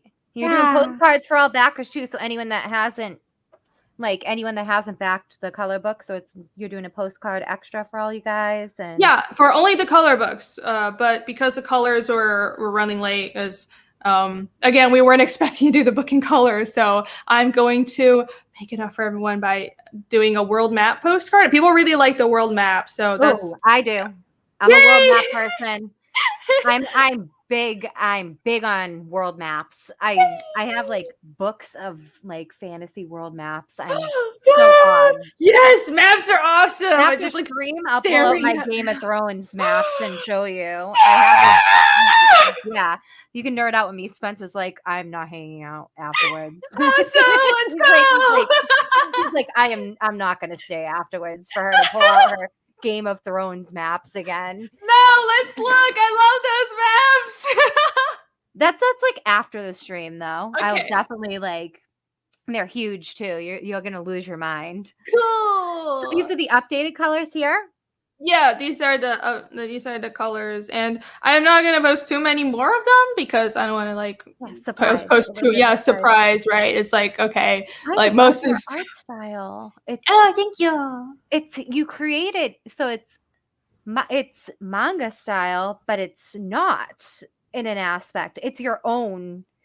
It's like you created your own kind of manga style in a way. Like I don't know how to put it. I can't find the right words. I love it because I see manga influences in it, but it's not, and then, does your main character have heterochromia? No, that's just the coloring. Just the coloring. Yeah. I'm like, oh, okay. I wonder if I should put a note in for that, but no.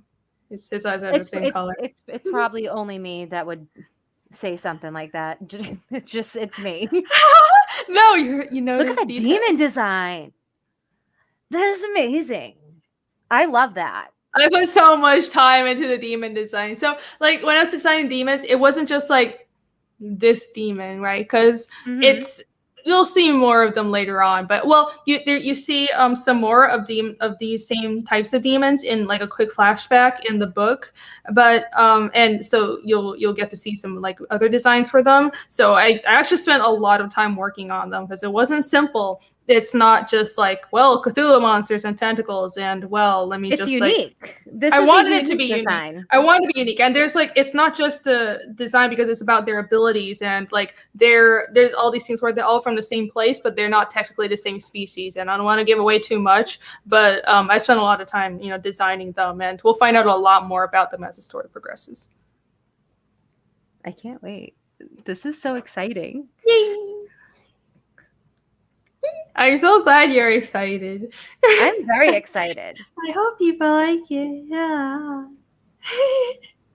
Oh, it's a little bloody, by the way. Yes, I'm all about it. I'm all about it. I love gore. Yay! And this is, you know what? That's a good blood splatter there. Hey, pups! I love that. Look at the arm tear, guys. I love this. I enjoyed drawing that. I wish the blood splatter showed up more against the darks. It was hard to have that show up. It looks good to me. I see how this is like. I see how it is how you're conveying it. You know what I'm saying? If that makes any sense to you. I love the hair movement. I love the look of terror in this girl's face. I'm sick. But I love this, like the muscle tear to the bone. With the skin tearing like that. I like drawing gore. Me too. I love it.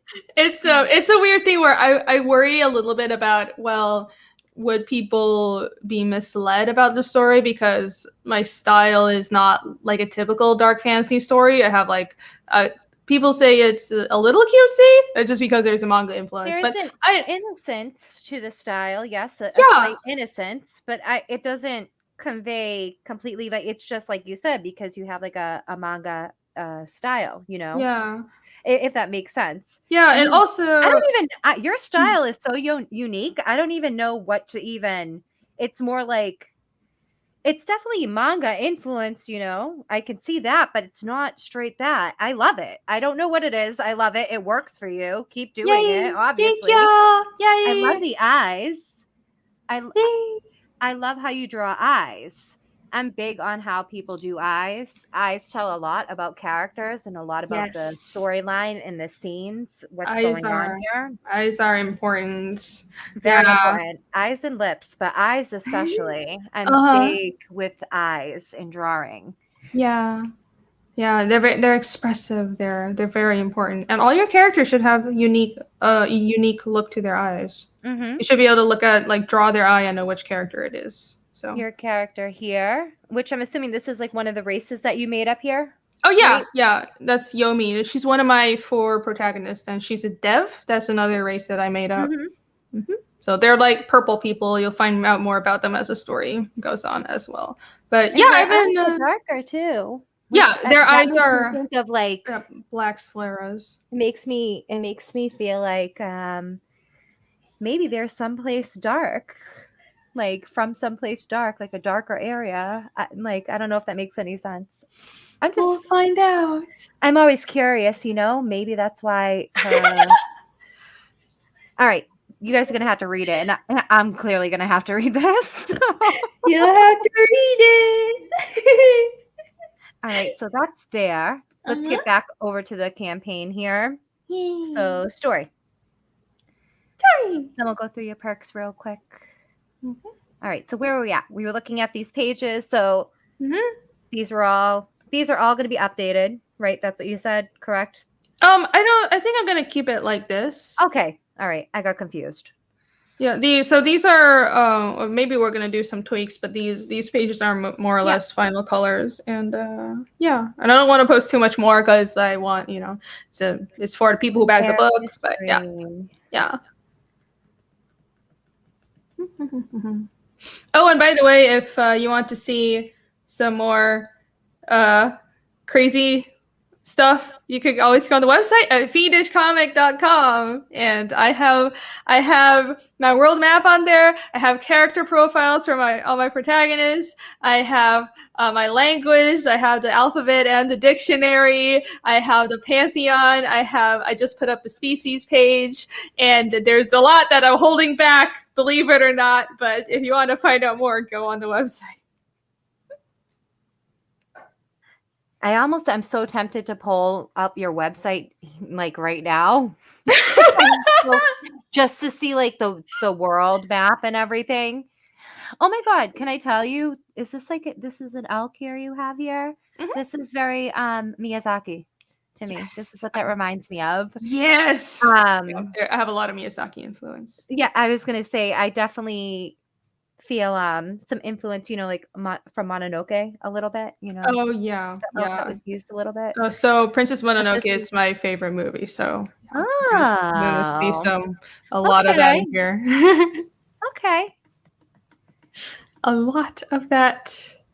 You'd probably like I have like Miyazaki style, they're Muka style Miyazaki posters all in my room.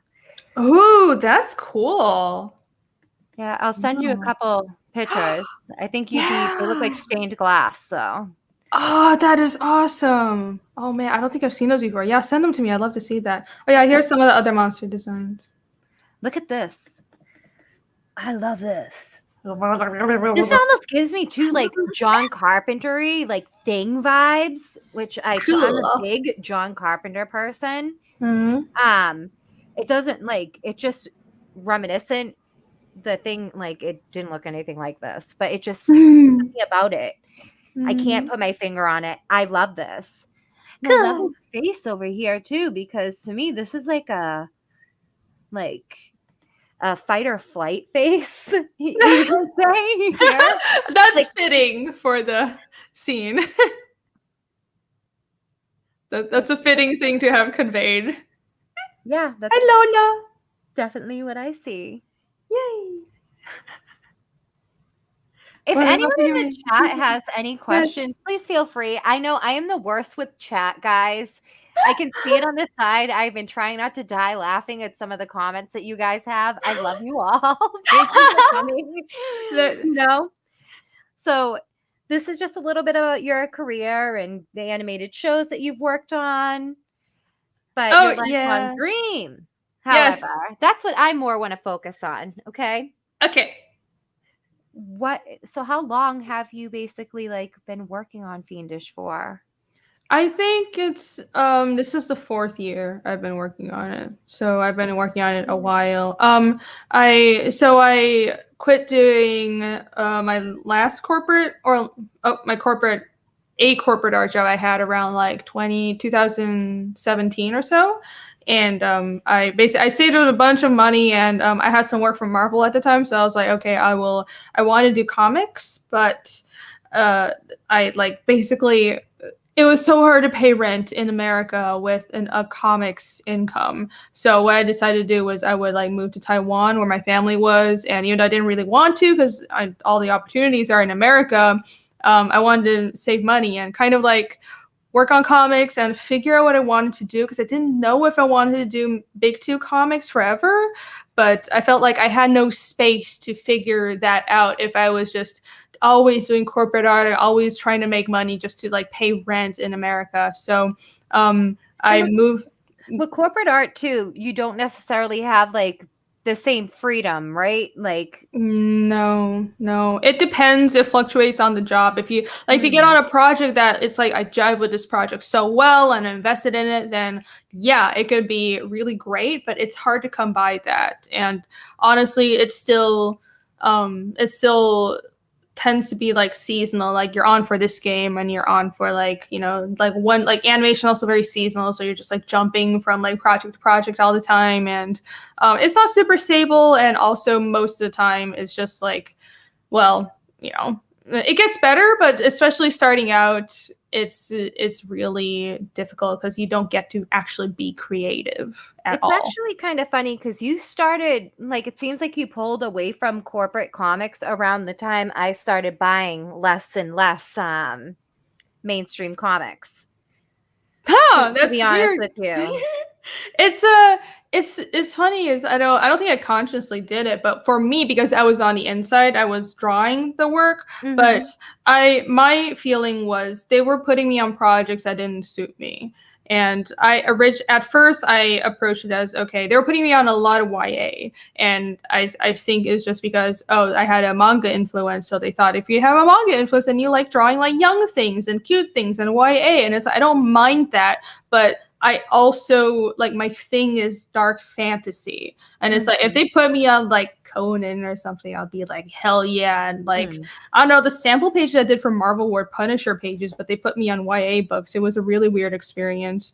And I thought like at first, okay, I'll be okay with it because I'm paying my dues, but it ended up not getting better. They were putting me on more and more like books that were further and further from my natural style, and also like the pay was really not good even when I was living in Taiwan. So it was like I went from working on YA books like Silk and Gwenpool to doing Marvel superhero adventures, like these chibi books for little Yeah, kids. I actually bought a few for my god kids, and Yep. the Marvel Rising stuff too, for my Yep. god kids. Yeah, the Squirrel Girl, and yeah. So yeah, I mean, you know the Marvel Rising, like the Squirrel Girl. I mean, Yep. you I work. know. Yep. I No, know. but I I bought know. those for my god kids. Um, but yeah, there's a difference. I think it must be so much more freeing for you. It This is is. like it's Yeah. freeing. Plus, you get to do whatever you want. It's nice. It's great. I like doing whatever I want. We had a question before we continue and finish up Okay. looking at everything. We had a question. Okay. So let me scroll back up real quick. Okay. So Chris Fisk asked, if Netflix approached you to make an animated series based on Fiendish, Ah, but said there needs to be some changes, would you play ball? I know no. what my answer would be. No. I would not. I would not. I think it's like I'm not obviously. I mean, it would be great if any in the future any adaptations of this could happen, but I'm not thinking of that. I don't like that some people make comics with the idea of, well, this could be a Netflix pitch. I'm making comic to be a good comic. Okay, I want Dude, this I to think be. I'm in love with you. Oh my god! I didn't, because I was talking about this last night. So, like last night's interview, we were literally talking about this. I'm so glad that you are now. Now I heard this like twice in the same week. This is like confirmation to me. All right, this is such a godsend right now. Yes, Keep going. but yeah, and if there was ever an adaptation, first of all, I'd have to be in charge. Like, absolutely, I'm not. It's not even like after seeing what happened to Song of Ice and Fire, where George thought he was picking people who knew the story. He thought it was the right people, and he was reticent to actually let it be adapted, but he was screening for the right people, and they still fucked it up. I was like, no, not a chance. No one but me will know what to do with this story. And like, I think if I were to adapt it, first of all, it wouldn't be like some live action Netflix show. That would never work. It would have to be something that works for the story. So either something like animated, though. He was saying like an animated series. If it was it, and they still want to change. Why would they want to change it? First of all, because it's never understood, right? Maybe you understand this more than me, since you know you worked in some. Why a comic book, right? Okay, a comic book is literally written out like a TV show would be, or like storyboard. You know what I'm saying? Like it's written out like a movie or TV. Why is it so hard to make like a true adaptation? I think why.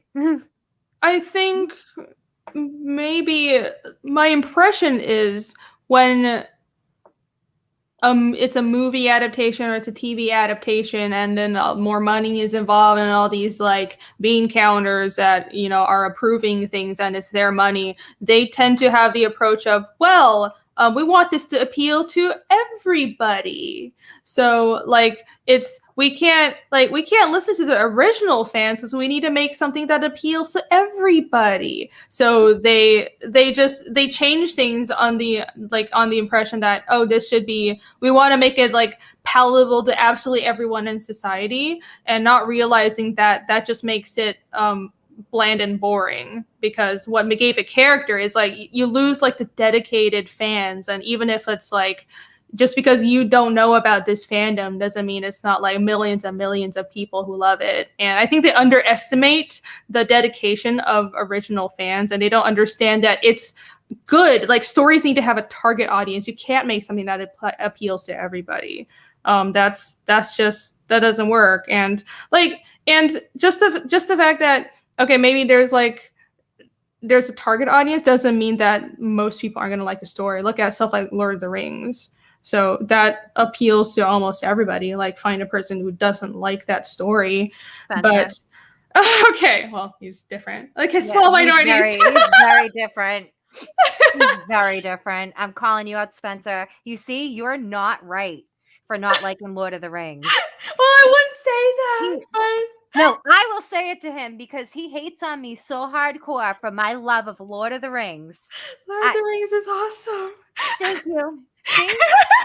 See, even Jeff who did the art for City of Rot for their project, and he's doing a lot of stuff with Death Curse, and he's a part of Death Curse. He's part of our team. Jeff, he's a phenomenal artist. Love Jeff. Shout out to you, Jeff. Jeff loves Lord of the Rings, and we have tried, co-creator, thank you, sorry. We have tried to convince Spencer just to like see the Lord of the Rings light. And you know, he's Smeagol. He's literally like he's Gollum. Like, well, you should love it. Just identify with Gollum then. Someone actually drew him like that. I forget who it was. Oh, that's amazing. It was, who was it, Spencer, that drew you and you looked like Gollum from Lord of the Rings? Oh, that's hilarious.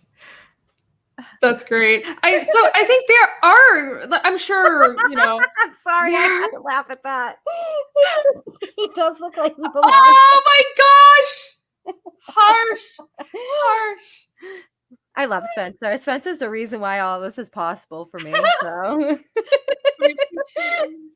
but yeah, back to what we were saying before I got goofy, because sometimes I have to get goofy. I Yeah. like to take digs at Spencer anytime he's not on air because I know once I'm on air with him, he's gonna pick on me. Oh no.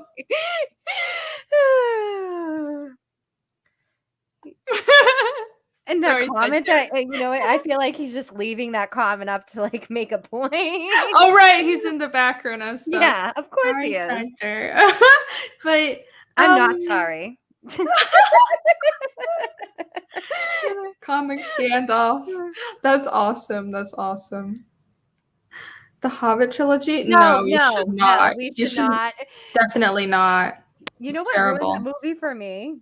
Mhm. Just besides like they added in character that didn't need to be there, but Yeah, all of it was it was the CGI. They put too much CGI, and then right. the original like Lord of the Rings, is the makeup was so good, like the special effects makeup. I love that kind of stuff. Yeah, And they part of the reason. didn't Sorry, need go ahead. it.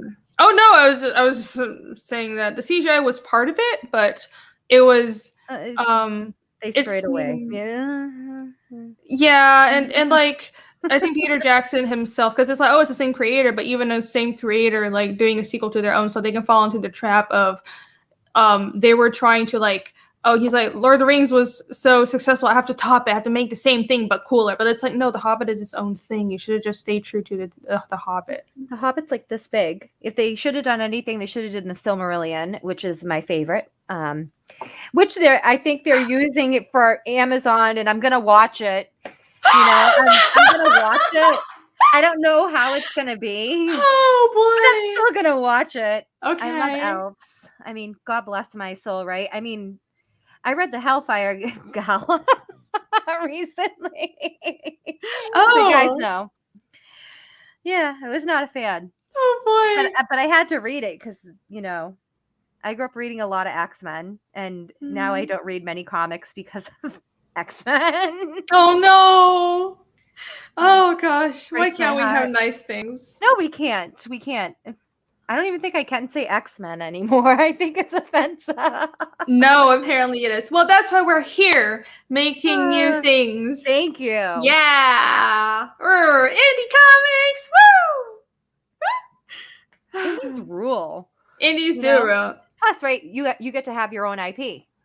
That is great. Well, I am a control freak, so I wouldn't have it any other way. Why I like to ask every creator, why is it so important to own your own IP? Why is it so important? Why wouldn't you? For creators that are very skeptical about like owning your own IP, like convince them. Convince people. Just one example. Well, I'm very like I don't try to like convince people to operate how I operate, But it's like, to me, well, are you talking about like why I made sure I copyrighted the story and it's like formally copyrighted and like I'm gonna hold on to the rights, because that's also important because because like it's like people, copyright is important. Because people can like, it's not just like people rip you off and stuff, but it's like if you're in a contract, like people can change little things. You have to be very careful about all that kind of stuff. To me, wanting to create my own story was I don't know. It's again tying back to the first part of our conversation. I feel like this is how I speak, and like I've always just felt like this was how I could give something to the world. I don't know if that's like a cheesy way of saying it, but that's how I feel. Way of saying it. No, that's how I feel, and it's like it's like this was like the best way I could contribute something. So that's the best way to do that, I think, is it's like I think I have to be in control of every aspect of the creation. I don't care if it's a lot of work, because it's not in like a hebretical way, like, yeah, I know what to do, because of course I ask for feedback and everything. I've never honestly really thought about that, because it just seems so like natural to me that yeah, I want to create my own story. And it's not because, well, it'll be more money. I mean, that'll be nice if this takes off and there's, like more money in the future. But it's really just because I think a lot about what am I leaving behind, and what am I saying with like, because I draw all the time and I like drawing, but what purpose am I drawing for? And I feel like I should direct that energy to something that's productive and give back to what stories have done for me. Because in like when I was younger and when nobody was encouraging me to I didn't have a lot of encouragement at all. It seemed like everybody had a problem with me. It's like my family had a problem with me, and the teachers had a problem with me, and the other kids had a problem with me, and it's like couldn't do anything right. What got me through that was storytelling, and it was manga. So I feel like if I can do the same thing for someone else, then all the work is worth it. I love that. I love that. You're great. No, you're okay. All right. So these are your perks here. I love that. All right. Can I tell you? I hate how Indiegogo looks on my computer. I like how it looks on my phone so much better. Like, but what I like about your campaign is you have everything down here, so I don't have to go back up to the top and scroll down the side, which drives me nuts. Oh, yeah, I try to have it all laid out and stuff, but I don't know, it's like when you start the campaign, it suggests for you, oh, these are the sections that you should have, so I just kind of followed that, so, yeah. All right, so, perks, air. Yep. I So kind of... You know what? Light. That's like light. I like it like air, like the, just Yeah. the perk, it's air. It's like, there's my light perk, Yeah, I tried to... because I like... see what you did there. Yes, you see. Fine. Yes, someone got on. So, and like the grayscale one is smoke. So, ooh. So I thought this through. But also I've gotten some feedback where like it's a little confusing. The names are like, I would try to theme it around the story. Well, okay, I'm glad to hear. But some people are like, they just want the perk names to be what's actually in the perk. So maybe I'll do that next time. I don't know. I try to theme it around the elements because like elemental magic is part of the story. It doesn't show up so much at first, but eventually it'll be part of the story. So like the elements are important. But yeah, I have basically all the tiers are just like the tiers just stack on each other. So I have like just a book, and then a book with one poster, book with two posters, book with three posters, and then the heat tier is a book with all three posters. So there's one, and these are mini prints, so they're like the size of the comic, but they're printed on cardstock. And I have one by me, one by my colorist Nick. He drew and colored it as well because he's also an artist, but he does he's coloring for this book, and then another poster by my friend Yvonne. So there's three posters. Well, I mean, two guest posters, and then the demon standee. Do you have one of those standees with you right now or around you? Where did they go? No. I'm like, I feel like it would be good to put you on or anything that you want to show. Yeah, hold on. Okay, I'll be right back. So guys, you snooze, you lose. Plasma sold out. So you're going to have to pack anything but plasma, it looks like. And look at that monster plaque. That's freaking sick. These are some of the guest posters here. So if you get one of the perks here, up here as I scroll up with like the posters, that was a couple of them. So, have we found it? Hello! Spencer, full screen. Like full screen. You want to talk a little bit about these and why you chose to do those real quick while you're on the full screen? And they look awesome. So here are the demon standees, and they're like the anime standees that you can see in a lot of anime shops. So that's kind of the idea because I see a lot of like, anime figure standees and stuff. But also, what I always wanted to be was because I'm really into tabletop role-playing games. I have Pathfinder and D&D, and I wanted to eventually make like character minis of the monsters and the characters, but I don't have the funds to do that yet. But this is sort of like a preliminary step to that. And you can also make like minis of acrylic standees. So I just really like this, like these. It's like a more simple way of doing a figurine. So also, oh, sorry, if you can. full screen again real Full quick. screen, You Spencer. can see. We didn't turn the kids off. Ladies' night. This is ladies' night. Not being self-controlling. No, I'm kidding. So they're the base. I haven't been showing it the base, but the base is illustrated, so it comes with like 2 parts, and the base is reversible, so you can show the logo or not. You can just flip it. And also, I actually have this keychain. So the printer I went with is really awesome. I printed these on like an acrylic sheet, and like the packaging is really nice. And so it was like the demon part, and then the base, and then it had a little extra piece of acrylic. And I was like, oh, if I put the logo there, can you cut it out and do a keychain? And they totally did it. So everybody who orders a Standee actually gets a free Fiendish keychain. Let me hold it still. Can you see it? There you go. And it's free. You can add on the like Standees, right? Yeah, you can add it on to. You get it with the heat tier, or you can get it with as an add-on for any of the books. So you can even get like the grayscale book and get the Standees as an add-on. So yeah, and these are here. I have these are also shipping right away because they finally got here. So yeah, you should get them here. You're adorably creepy. I'm like all about this. Oh, Look at the little detail on the chest there. Yeah, it's the same monster as in the book, but it's just like a little more chibi version of it. But the monsters have faces on their chest, so it's in here as well, and it's very detailed, and it's a creepy little monster that can stare at you lovingly on your desk. It's literally like their head is over their heart almost. Take me home with you. Everyone get a Standee when you get your book. Yay! And if you already got a book, then go back in and order a Standee. You can literally take like a couple of those Standees and like prop the book up on it. Like I would find some way somehow. Oh yeah, you could totally do that. I feel like you totally can. You could. I should find a way to weight them down or something.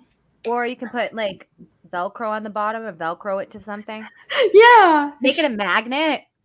Ooh, should do that. I can make the magnets or pins and stuff. Can. I'm like kind of in love with making these acrylic things after doing this because these turned out really well. And it's like I still want to do the character minis and stuff, but I feel like these acrylic things are so versatile. So you can make a Standee. You can actually make a diorama of them.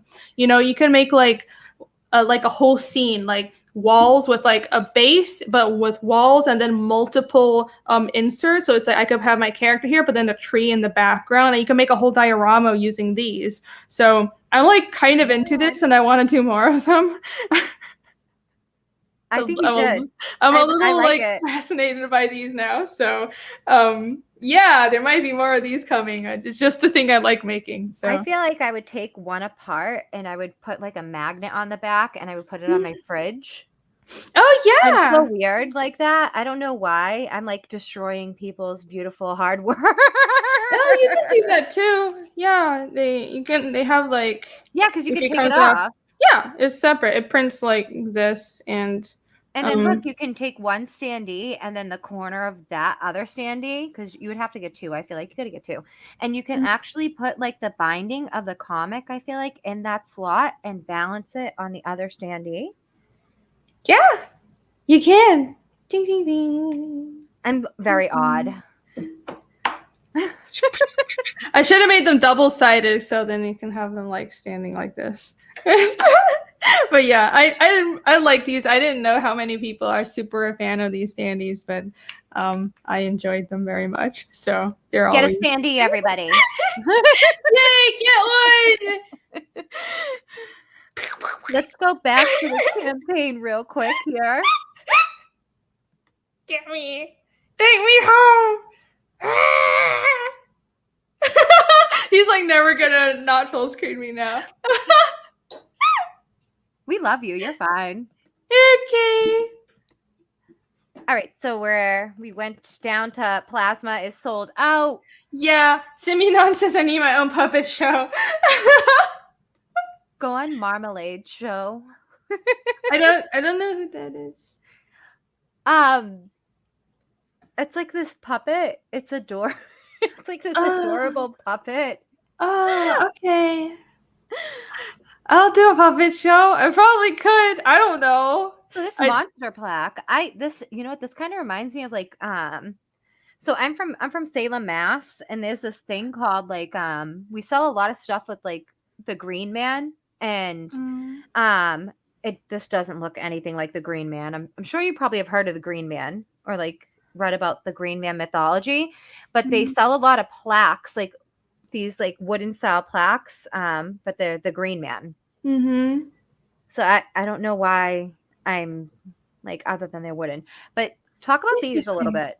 So Like, this was something that I didn't think through very much, but I really like doing wood burning. So I do like some other crafts. So I don't know if I mentioned I do sculpting as well, and I also do wood burning and I do leather work. So it's just like these little crafts that I do on and off on the side. And I thought I would incorporate that into this comic campaign, and I thought this just fit the theme of the comic really well because the setting of the comic is very naturey. It's a pre-industrial, very pre-industrial society, and it's like there aren't even like kingdoms or stuff. Well, there are, but it's very rare. Most people just live in like city states or tiny towns in the wild, and the feel of the world is like it's very it's mostly like wilderness and it's very mystical and stuff. So I thought doing these some like the designs of my demons on these wooden plaques would be a nice tie into the theme of the project. And so this was my original art tier because I studied some other comic campaigns before I launched the Fiendish campaign. I saw a lot of people were doing original art. So this was my choice for the original art tier. And I didn't put a limit on it because I thought, again, I would only get like 50 backers or something. So before I knew it, I got like 60 orders, and that's why I had to mark it as sold out and take it down. But I'm still working. I'm still working on them. But I love doing it. But I had a lot of these orders. They were very popular. I can imagine after a while, it's like, oh man. Well, I love doing them. It's just like after a while, I kind of have to just do the same demon face from a different angle because like sometimes I'm just really tired. I'm not feeling inventive today. I feel like me, if I had to do them and like those were the two I showed and I had to make them all look similar, I would be just like screwing them up. I'd be like at this point, okay, someoe's getting just a burnt piece of wood. No, they will all look good. They will all look good. No, I know they will. But me personally, if it be this is why I don't have artistic talent, because that's what would happen in Kayla's world. No. Kayla would get tired. Kayla would be like, you know what? I'm at the point. Here's art. I always say like, I'm gonna make a piece for when Kami Mark does one of his anti-art auctions. Oh, that's my level of artwork. I'm like, I've been saving Slim Jim wrappers to create something. That's great. No, I'm do dead it. serious. I'm gonna hit Do Kami it. Mark up at one point. I'm gonna be like, hey, I know I don't really know you, but I watch your show and I know you do the anti-art auction, and I am like the definition of a person that creates anti-art. And I got some Slim Jim wrappers. Oh, that's that I'm gonna great. make something with. I say it all the time. Like to everyone at Curse, at least I'm like, I'm gonna do an anti-art because my art is just I try. It's just not good. Oh, It's not good.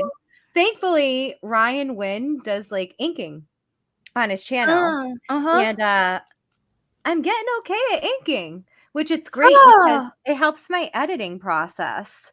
Because now having to like, because when I start, I made it a goal to at least finish. And Ryan Wynn, he's a great instructor. Like when he does his late night inks, and he has books with Alterna, and then he does the campaign Hammerella.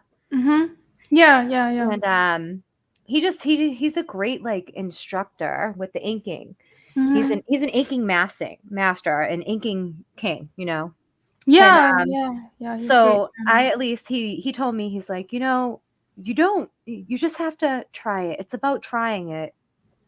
You know, so he kind of talked, and I did a couple, and it helped me learn a lot about the artistic process.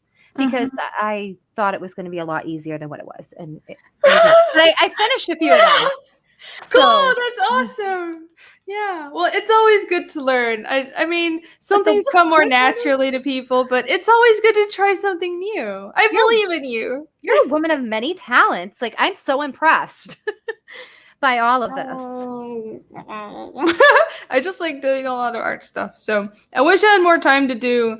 I've been wanting to get back into sculpting and leatherwork, but it's like I don't have, because I still have a day job, and then the comic takes so much time. So the comic comes first. But there are so many art things that I love doing.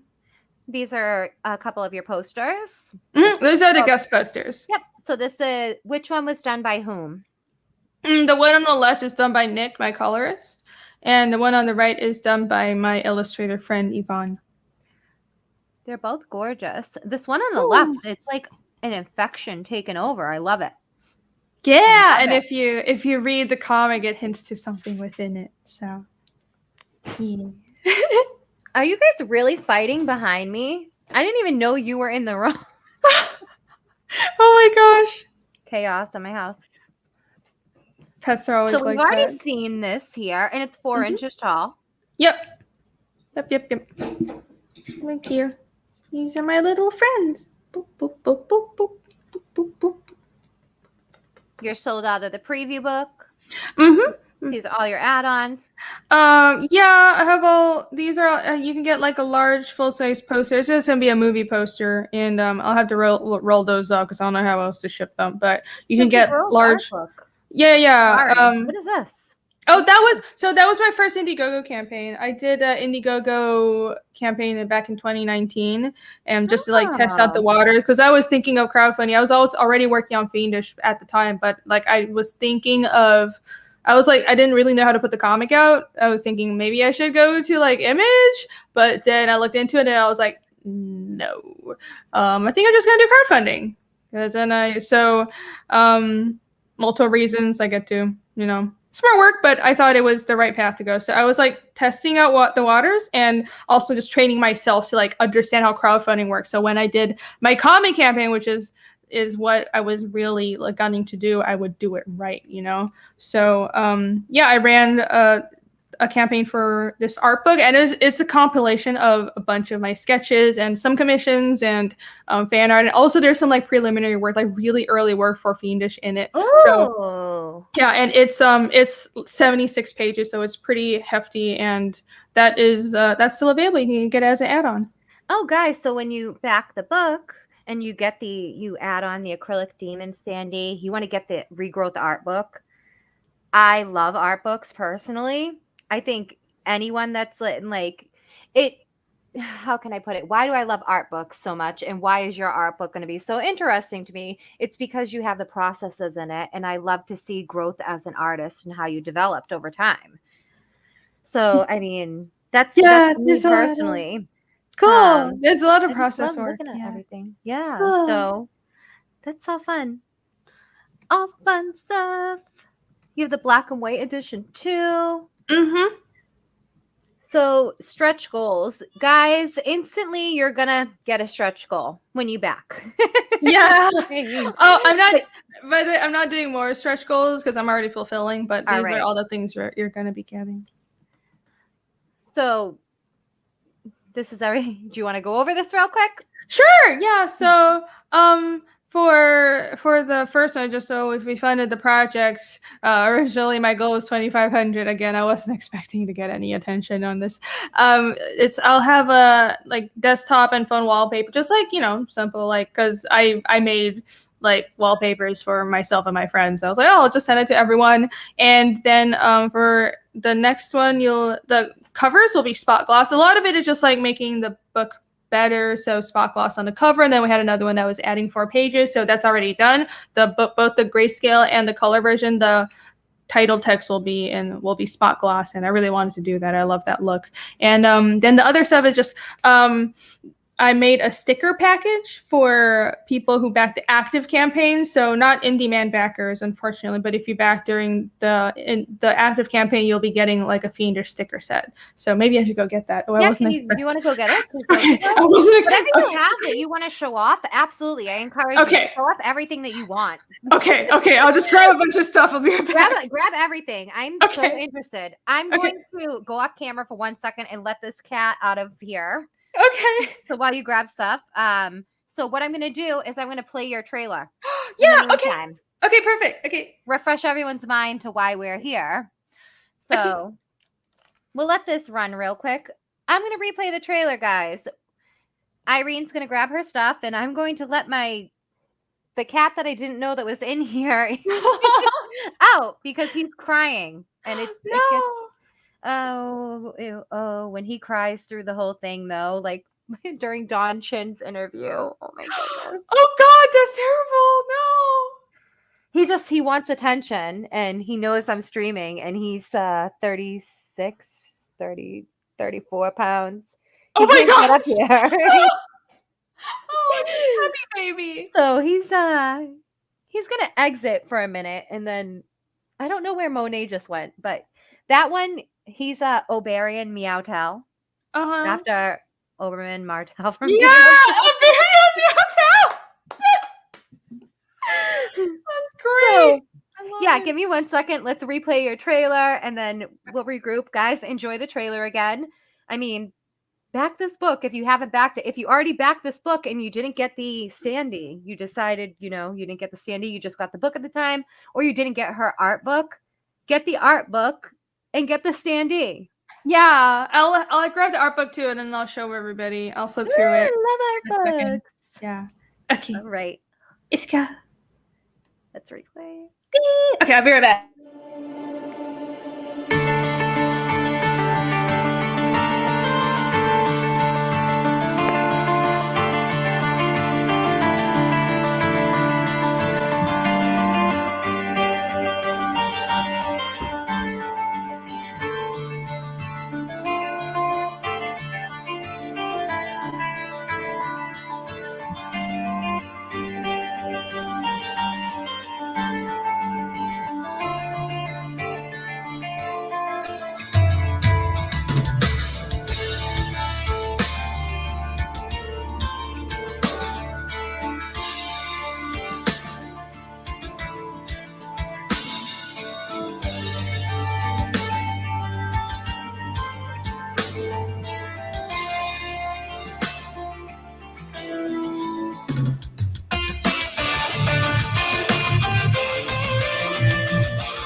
Fantastic dead air. All right. Sorry. Nope. Oh, perfect. I am back. I am just waiting 1 second because I am smashing a Slim Jim like right now. I'm sure no one wants to see me chow down 80 Slim Jims. I'm aiming for that sponsorship still. So I should have forced Spencer to come on for a second. And Irene is back right now too, right on time. So this is perfect. Let me just go back to this. Let me exit this, and we're going to go back down here. Let's leave it on this page in the black and white. I love this. And Irene has things to show. You're muted. No! Okay. All right, let's talk. What do we have here? these are the trading cards. So this was another stretch goal, and I want to do trading cards of.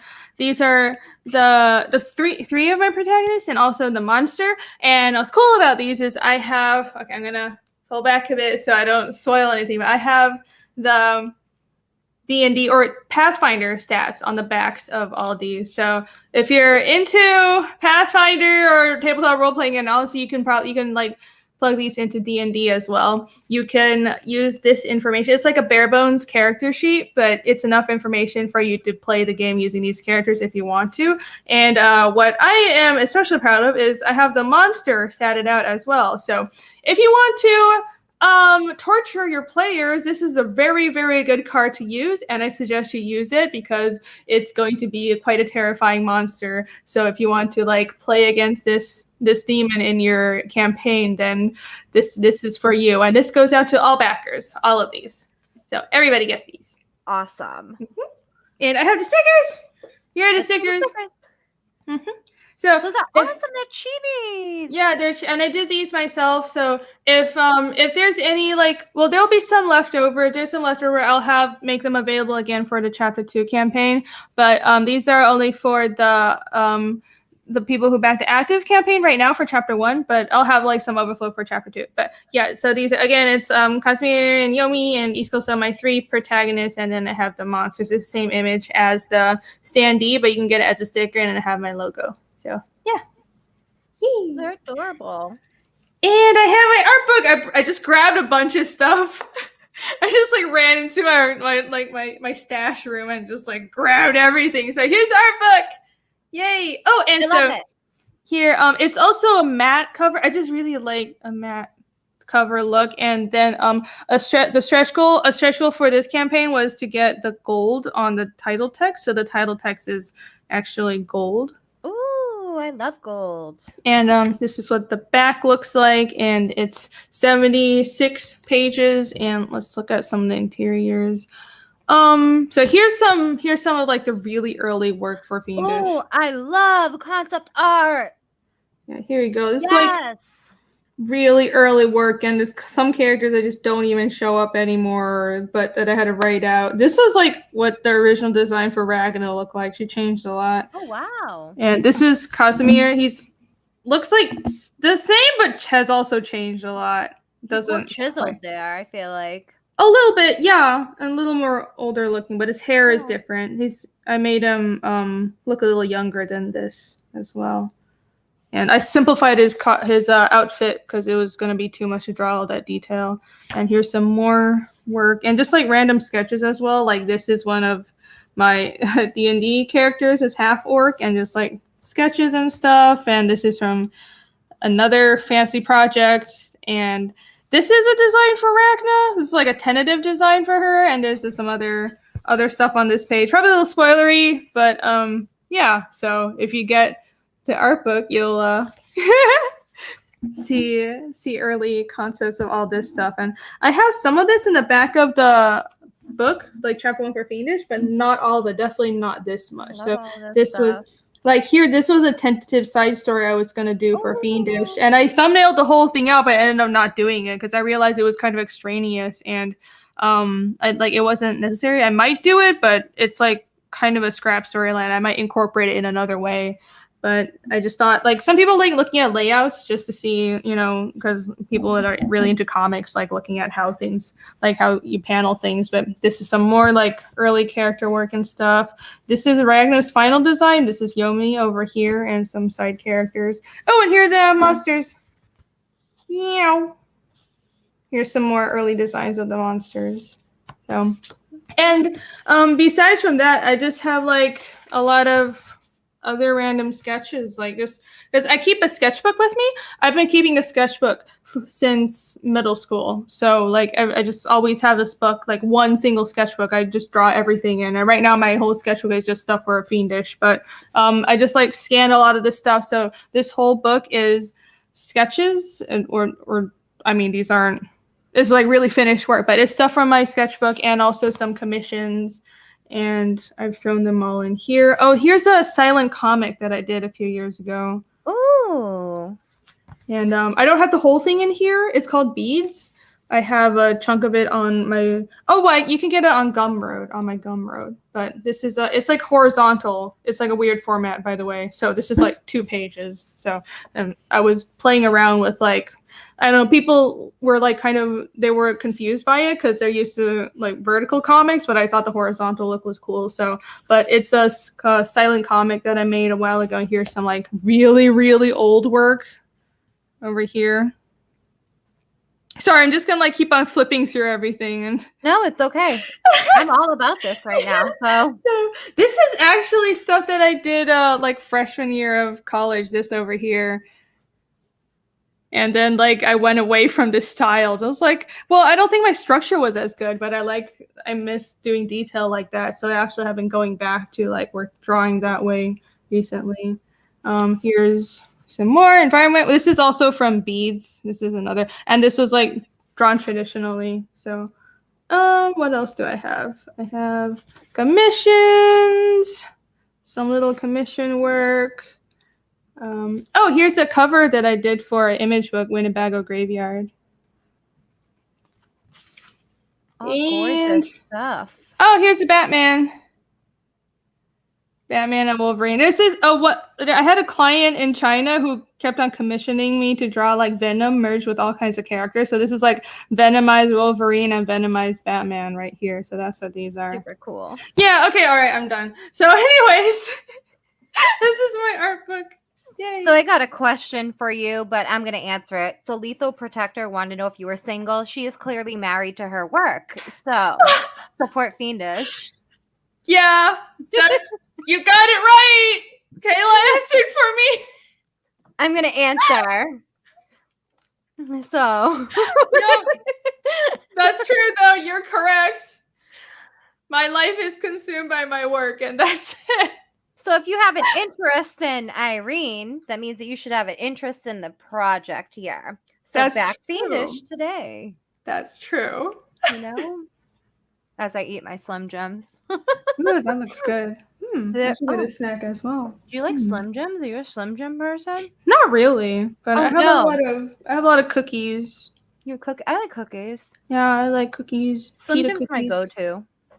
So I'm so excited for you. When are you going to be releasing chapter 2, by the way? Are you working on it now? Yeah, I'm working on it now, though.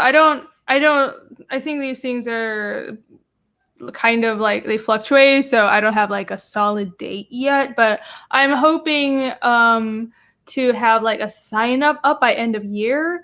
And I'm not going to like launch the campaign too early. I want to avoid doing that. But I want to have a sign up on. So like once I fulfill chapter 1, then people can sign up for chapter 2 right away. And then I think hopefully sometime early next year, I'll have the campaign up for chapter 2. Right. That's awesome. What is your website again, Irene? Oh, it's I have my own website, but what's important right now is the website for Fiendish. It's at the top of the story section. Okay. Thank you. Let me go back up to find it. Oh, no, it's down. I'm like, did I scroll past it? Right. Yeah, right there. Right there. The big pink words. Oh, Fiendish, FiendishComic.com. Wow. First, Kayla, it couldn't be any more bolder. Like, no, a lot of people miss it. I'm not sure why, but I feel like I should have been like, click on this. Yeah, I'm gonna click on it real quick. Yay. I think it's still gonna screen share. All right, guys. So this is the next area that you guys want to check out. Do you have a second trailer or just? Oh no, this is the same trailer. Okay. Yeah. I want to just bring up the world map here.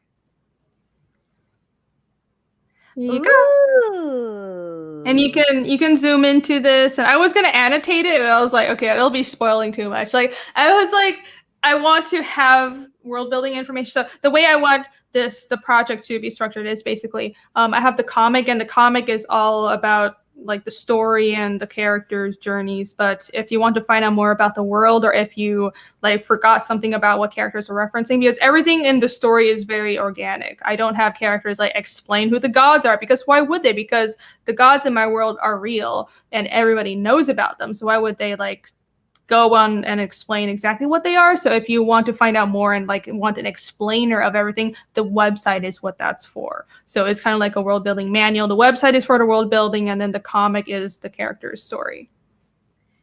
Then we have the language here. I'm just clicking through real quick before we exit out for the evening.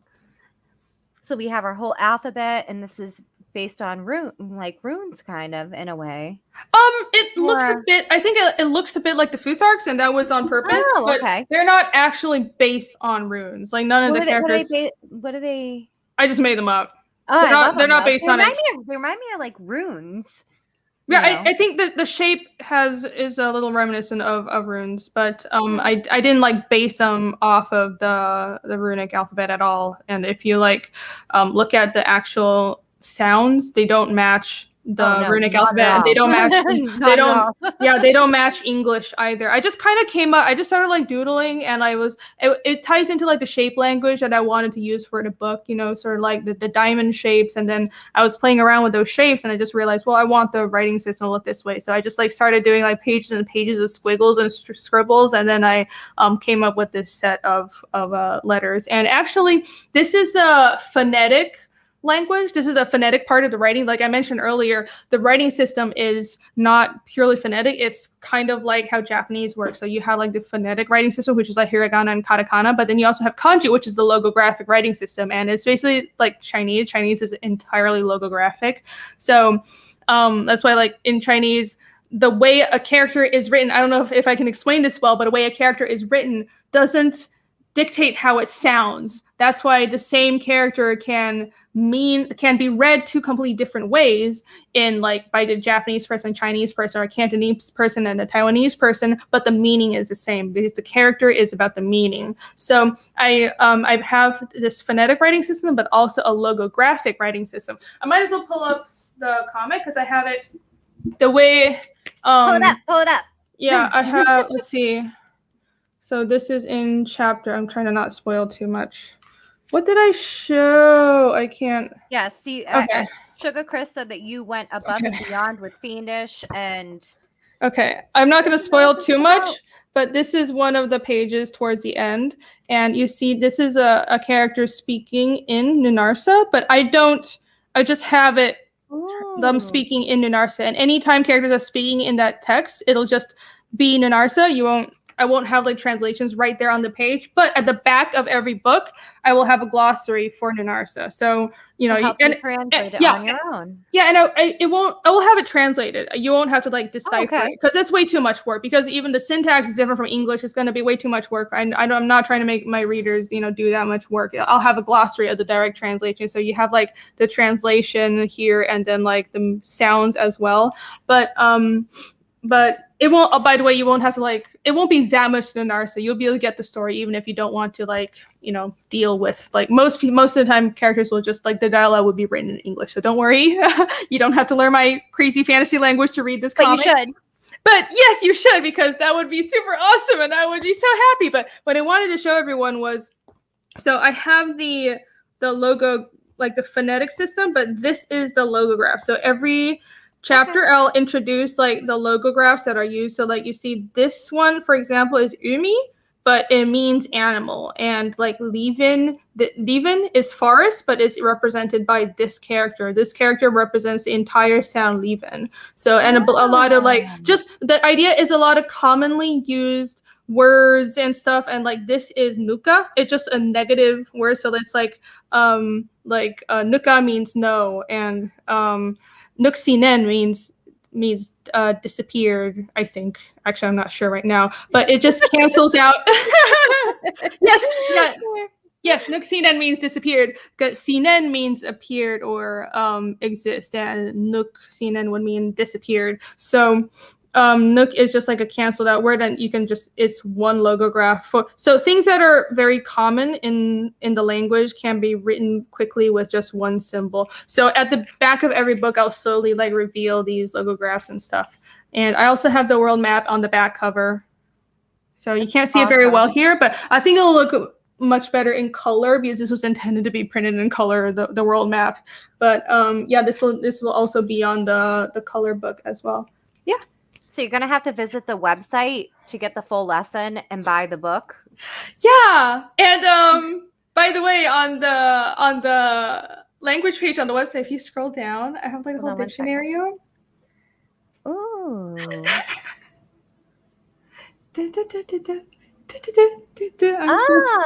I could never. Me with the A's. Fiendish. What is Fiendish. this? Why is this? Okay. Okay, got it. Okay. Oh, there you go. Me So with yeah. A's? Can I? Anything with A's would be the hardest for me because I speak Massachusetts and we have our own kind of language out here.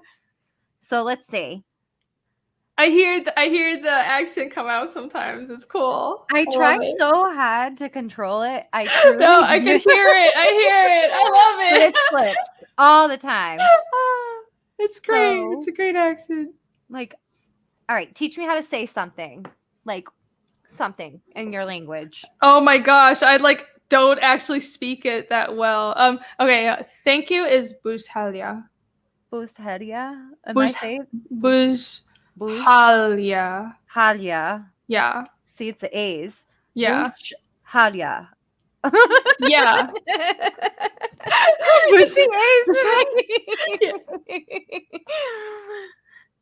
And then there are swear words too.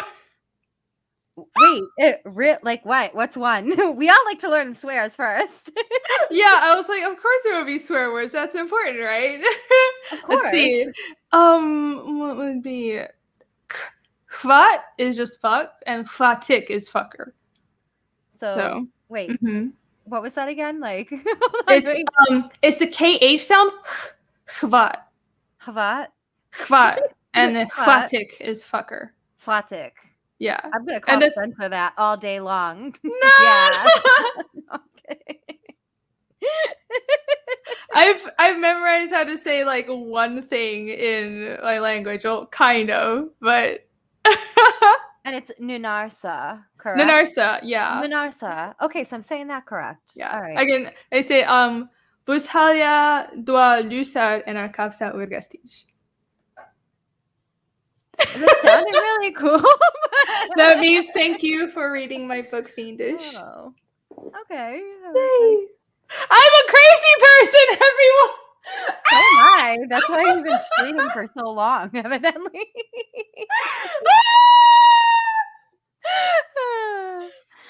Let's look. I want to look at because let's see. So we have. All right, let's pick because I want people to come and visit this website on their own. So if we can look at one last thing, what would it be on this website? I want everyone to look at everything, but I want them to go on their own, preferably when they go and back your book or if they backed your book and miss the website. I want them to go and check it out, and I want them to come back and get that regrowth perk and get the standee, you know? Mm-hmm. So I think where should we go? I think because people have already met the characters and there's more information of the characters on the website, but you should go on the website to read it for yourself. I think we should look at the species page. Okay. Take it away.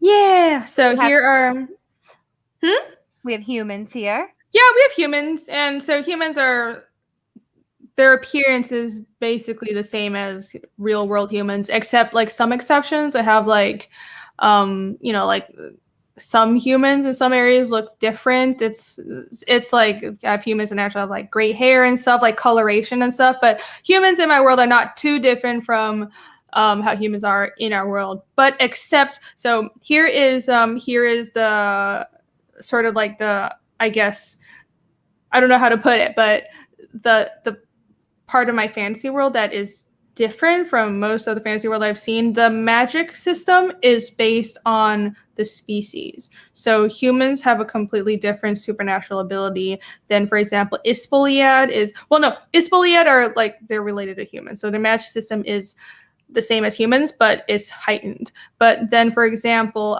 the different species like orcs in my world have different supernatural abilities. And then I have a blood-sucking race called Aluka. They have a different supernatural ability. For example, Aluka, they subsist on blood, but they're not vampires. So they gain nutrition from blood, but their supernatural ability is they don't like turn people. That's just their species. They drink blood and they can form their blood into any shape that they can think of. So if they cut themselves and like the blood drips out, they can shape their blood. So, and orcs can turn their body into stone, and they can train themselves to walk through stone. So, and Korrigans are that's also something from European mythology, and it's kind of like, I would describe it as similar to gnomes and fairies, like a merger of like halflings, gnomes, and fairies. But they're like little people, but they have enchantment magic, and that's also like explained in it's mechanically explained. I'm not gonna like spoil too much,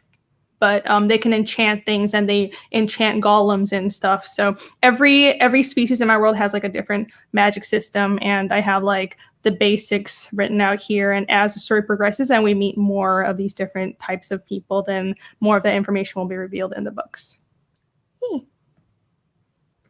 This is so awesome. I'm so excited for this project.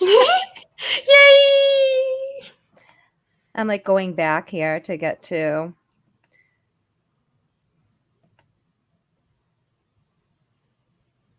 Here we go. Yay! So check out the website, everybody. There's a lot of crazy stuff on there. Honestly, I'm holding back a lot because it's like I don't want to reveal the. I describe what the magic system is for humans, and Ispoliat is elemental, but like how it works, I'm like, okay, I want to wait for people to find out in the story before I just explain it, because that would be like, what's the point? That's just spoiling it and giving things away. So there's a lot of stuff that I'm just like waiting to release, and I have like a planar map because there are different planes and stuff, and it ties into the story. And anyways, yeah, you gotta read it. This is a world that will consume you in a good way. This is something that is going to consume you. All right, before we get out of here, why should everybody back Fiendish, other than the obvious for everything that you showed us tonight? But why should everybody back this project? I know this is like what makes everyone so uncomfortable. That's so hard, because it's like, should I just be like, oh, because my work is awesome? And first thing that comes to your mind, whatever, or first thing your heart feels. Speak from your heart. I think you will like this project because I believe Casimir's story can relate to everybody. And you don't have to like, wow, your town was destroyed by demons and stuff. Of course, it's fantasy, so you have to like heighten everything, right? But I think the idea of searching for truth and persevering despite uncomfortable truths, which is the central theme of the story, that is relatable for everyone, especially in the time we're living in now. And so I think there's something that everybody can, that there's something in this story that will nurture everybody in that way. And that's why you should check out Fiendish. Where can everyone follow you, Irene? Renie does! Ding! And you stream on YouTube too. You want to tell everybody about when your streams are? Yeah, I stream on Wednesdays on my channel, which is also Renie Draws. Go subscribe. And it's basically a comic promotional show. So I'll have a guest on every week to promote their comic. And that's a once a week thing. And I do Pathfinder streams as well. That's not as regular, but that's always on a Sunday. So I announce on Twitter when I do like Pathfinder streams. And that's with Nick and AC. And we have Sugar Chris and also Vinny Tardamella are part of our current campaign. So we want to invite like other comics people to like, and introduce people to tabletop role-playing games, and introduce people to how these things work and share the love for Pathfinder. So that's another thing. So if you want to find out about more cool comic projects, and if you want to see me and a bunch of other indie comics people doing goofy voices and acting like total dorks, then you should subscribe to my channel. Ding! It was so great having you on. It was great being on. Thank you. We went so long. Oh my Anytime. gosh. I know. I lost complete track of time. But I was just so invested in this. So, all right, everybody. Give Irene a follow on Twitter.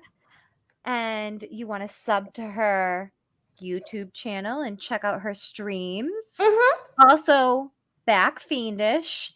If you have already backed Fiendish, you want to go and you want to order that Standee and you want to get her art book. It's amazing. Okay? And check out the Fiendish website, everybody. All right. Check it out. Back Fiendish, everybody. Yeah. See? Back it now. You can get. We're gonna